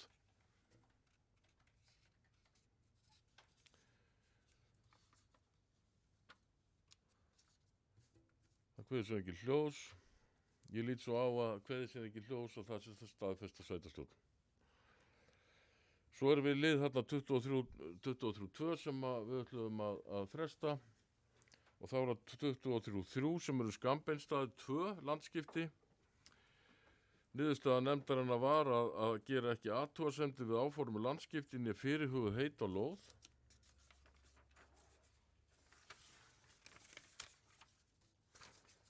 Liður 23.4 Vakurstaðir landskipti. Nefndi gerir ekki athugasemdir við áformu landskipti né fyrirhuguð heit og lóð.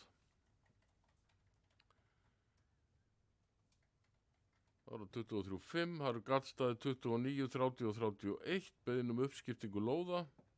Niðurstaða nefndarinnar var að gera ekki athugasemdir við áformaða skiptingu lóðana og heimilar umsækjendum að leggja fram nauðsynleg gögn því til fullnustu. Nefndi leggur til að veitt verði heimild til skipulagslaga í kjölfarið.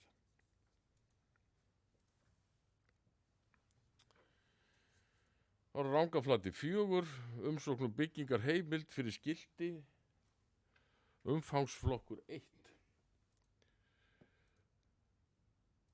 Niðurstaða nefndarinnar var að fresta afgreiðslunni þar til lóðinni hefur verið úthlutað.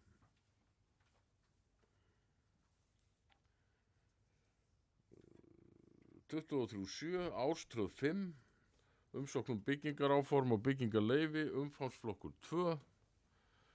Niðurstaða nefndarinnar var að tillaga umsækjanda verði grenndarkynnt og öðrum lóðarhöfum á svæðinu á svæðinu áður en afstaða er tekin. Það var liður 23.8 Ártún, umsókn framkvæmdaleyfi til skógræktar. Niðurstaða nefndarinnar var að í samræmi við lög nr. 111 frá 2021 hefur skipulagsnefnd Rangárþings ytra farið yfir tilkynningu framkvæmdaraðila áform skógrækt og 14,8 hektara svæði á landi sínu. Niðurstaða nefndarinnar er að umrædd áform séu ekki líkleg til að hafa í för með sér umtalsverð umhverfisáhrif. Samanber viðmiði í öðrum viðauka laga nr. 111 frá 2021. Því skuli framkvæmdin ekki háð mati umhverfisáhrifum. Skipulagsnefnd leggur til að skipulagsfulltrúa verði falið að gefa út framkvæmdaleyfi að teknu tillit til 5. greinar reglugerðar framkvæmdaleyfi nr. 772 frá 2012 að undangenginu umsögn veiðifélagsins. Nefndin leggur jafnframt til að gerð verði breyting á landnotkun í aðalskipulagi þar sem viðkomandi svæði verði breytt úr landbúnaðarsvæði í skógræktar og landgræðslu svæði og fái merkinguna SL16 í greinargerð aðalskipulagsins.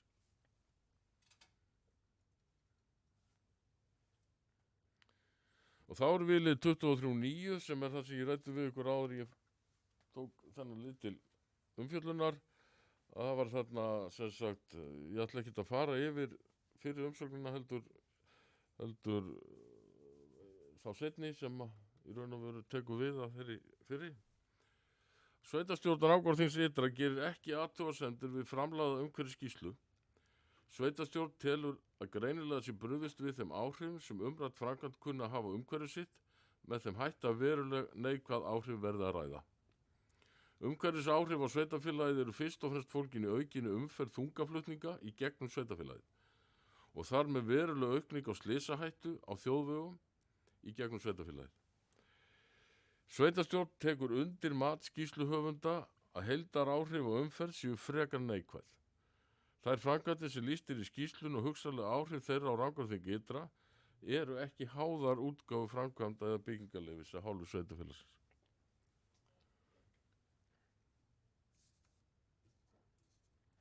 Ég sé að það tekið aðeins öðru sásu heldur en í fyrri umsögninni.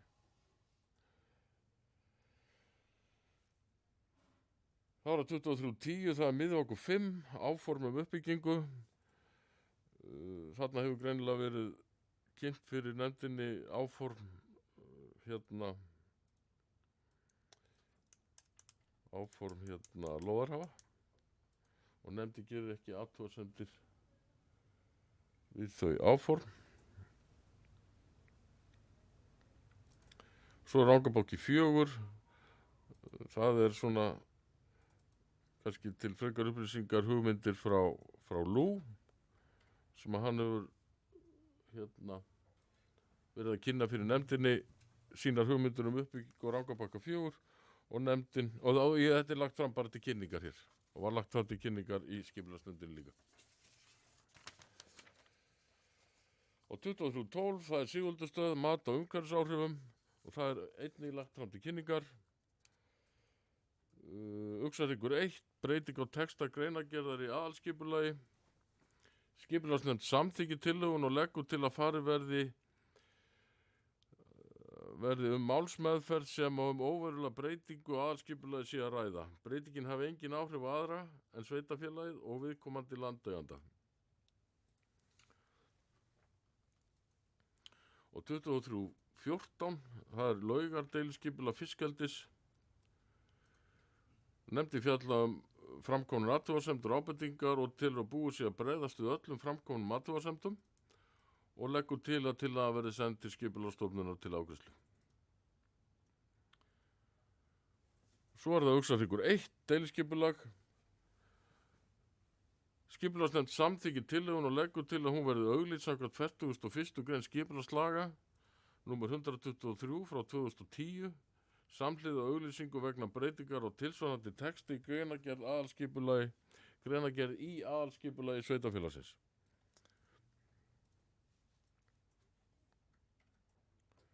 Og þá er það 2316, Hægilóð, deiliskipulag.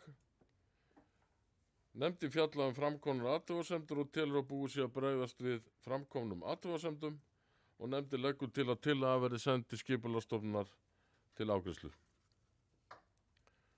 Og það er 2317, Maríuvellir Klettur, deiliskipulag íbúðalóða. Nefndi samþykki tillöguna og leggur til að hún verði send til Skipulagsstofnunar til afgreiðslu. 2318, Króktún 8 í deiliskipulag. Nefndi fjalla framkomnar athugasemdir og ábendingar og telur að búið sé að bregðast við öllum framkomnum athugasemdum. Nefndi leggur til að tillaga verði send til Skipulagsstofnunar til afgreiðslu. Og þá er það 2319, það er Ægisíða 1, deiliskipulag. Nefndi telur að sé búið að bregðast við öllum framkomnum athugasemdum og leggur til að tillaga verði send Skipulagsstofnunar til afgreiðslu. Og 2320, það er Hrafnhólmi, Hrafntóftir 3, deiliskipulag. Nefndi telur að búið sé að bregðast við öllum framkomnum athugasemdum og leggur til að tillaga verði send Skipulagsstofnunar til afgreiðslu. Skipulagsnefnd leggur til að ekki verði gerðar athugasemdir við veitingu undanþágu gagnvart fjarlægð á milli bygginga og vegar.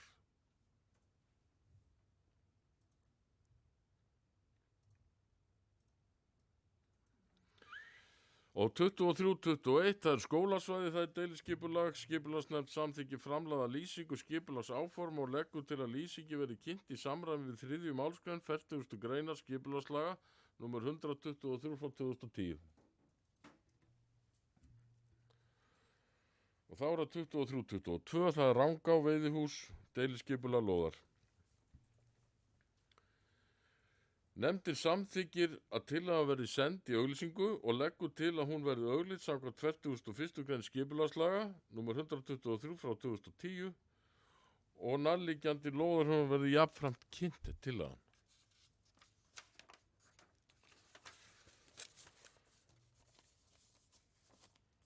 Og það er 2323, það er Beindalsholt, breyting á deiliskipulagi.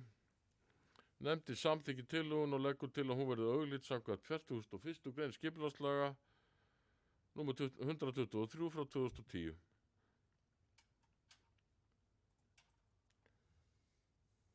Og 2324, það er Beindalsholt 2, Stekkatúnsbjalli, breyting á deiliskipulagi. Nefndin samþykkir tillögun og leggur til að farið verði málsmeðferð eins og óverulega breytingu sé að ræða. Breytingin hafi engin áhrif á aðra en hlutaðeigandi aðila á sveitarfélagið.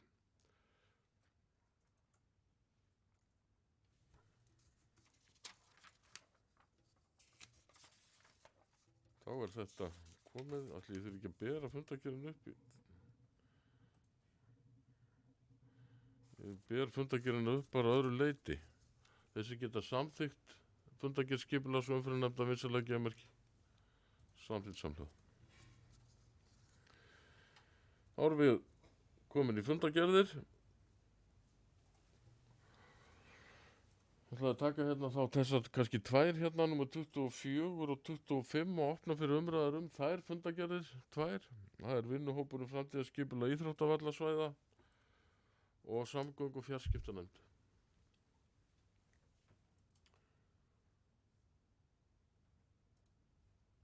Guðs ekki hljóðs.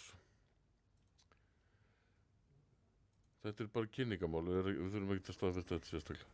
Og þá er það hérna liður 26 sem er byggðaráð og þar ætlaði ég að óska eftir því að liður 4 í hérna þeirri fundargerð að verði frestað að staðfesta þann lið. Það er hérna varðar erindum kaupa á viðbótarsvæði þarna við Gaddstaði þar sem að byggðar á hafnaði erindinu á fundi sínum en frá því það var gert og þá hefur svona komið svona frekar í gögn sem að allavega langar okkur aðeins til að þreifa betur á þessu máli hvort það er ekki hægt að lenda þessu með einhverjum hætti, annarkvort með leigu eða einhverju góðri lendingu. Þannig að ég óskætti því við fundin að við frestum þessum lið í fundargerðinni en berum fundargerðin öðru leit upp. Þannig að fundargerð byggðar á sér öðru leiti hér til umfyllunar. Ég opna bara fyrir umræður hana.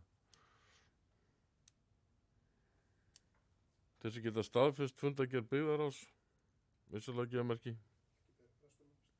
Já, frestunina, þessi geta sætt sig við það, vinsamlega geðmerki. Það er samþykkt og fundargerð samþykkt líka samhljóð. Og þá er það, tökum við lið 27 og 28 sem eru fundargerðir jafnréttis atvinnu- og menningarmálanefndar og hérna Þórstöð, Rangárvallasýslu. Þetta eru til kynningar þessar fundargerðir. Gjörðsvölingar.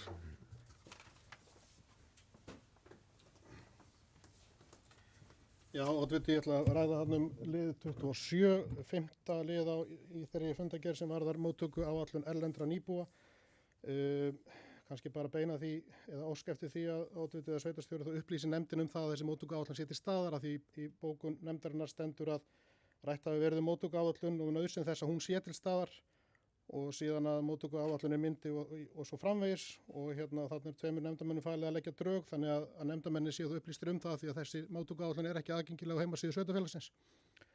Og kannski bara að því að ég hef ekki annan vettvang því ég sit ekki í nefndinni til að koma mínum sjónarmiðum á framfæri varðandi þetta mál að það verði þá bara gætt að því í nefndinni að horfa til þess hvað áætlanir eru í gildi í skólunum og að það verði kannski haft eitthvað samráð við atvinnulífið varðandi þetta. Það skiptir auðvitað máli að atvinnulífið sé með í því að taka vel á móti nýbúum í sveitarfélaginu og tryggja þeir aðalagi samfélaginu og atvinnulífið hefur þar ríka skyldur og ekki síst að nefndin auðvitað eigi þá eitthvað samráð við nýbúa. Það skiptir máli að heyra þeirra sjónarmið, hvernig er tekið á móti fólki hérna, hvað má gera betur og að sá efnislegi þáttur sem væri í tillögunni sem meirihlutin hafnaði hérna áðan að það veri kannski allavega hort til þess þannig að þessi móttöku áætlun eða endur skoðun hennar sem ég held að þetta sé nú í raun að hún verði vönduð.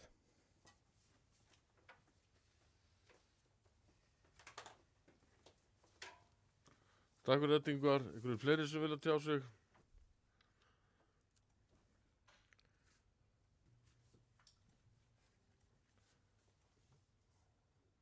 Þá er þess að fundargerð laða fram til kynningar, við erum ekki greiða neina atkvæða þær. Og þá er það liður 29 sem er félagsmálanefnd. Það sem ég ætla að óska eftir því að fá, það var nú bara smá miskilningur þegar að fundarbúið var sett út að Það eru þarna í fundargerðinni breytingar á greiðslu til stuðningsfjölskyldna sem að í raun og veru eru hérna, þetta eru bara vísitöluhækkanir en hefði þurft að vera sem sérstakur liður. Þannig að ég óska eftir því að við tökum sama vinnulag á þessa fundargerð og byggðarráðsfundargerðina, þannig að ég óska eftir því að hérna, eða ekki sama vinnulag því að við afgreiðum þetta, þannig að við tökum þetta út sem sérlið. Þannig að ég opna bara fyrir umræður fundargerð félagsmálanefndar og þá óska ég, það er best að taka bara þennan lið bara fyrst til afgreiðslu, þennan breytingar á greiðslu til stuðningsfjölskyldu, eins og ég sagði, þetta er ekki reyna verulega hækkanir, þetta eru bara uppfærðu kostnaðar, vísitöluhækkanir til stuðningsfjölskyldna. Það hefur nú ekki gengið svo vel að fá slíkt hér. Þessi geta samþykkt þann kostnaði missalega gefa merki samþykkt samhljóða og svo fundargerðinni heild sinni þessi geta samþykkt þannig missalega gefa merki samþykkt samhljóða.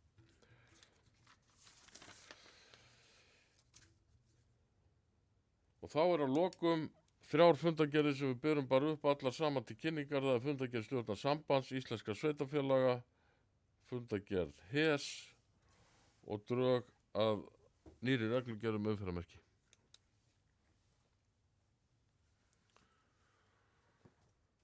Það er enginn sem við tjásum það, þannig að þá er nú bara dagskráin tæmd og þetta tók nú bara styttri tíma heldur en ég reiknaði með.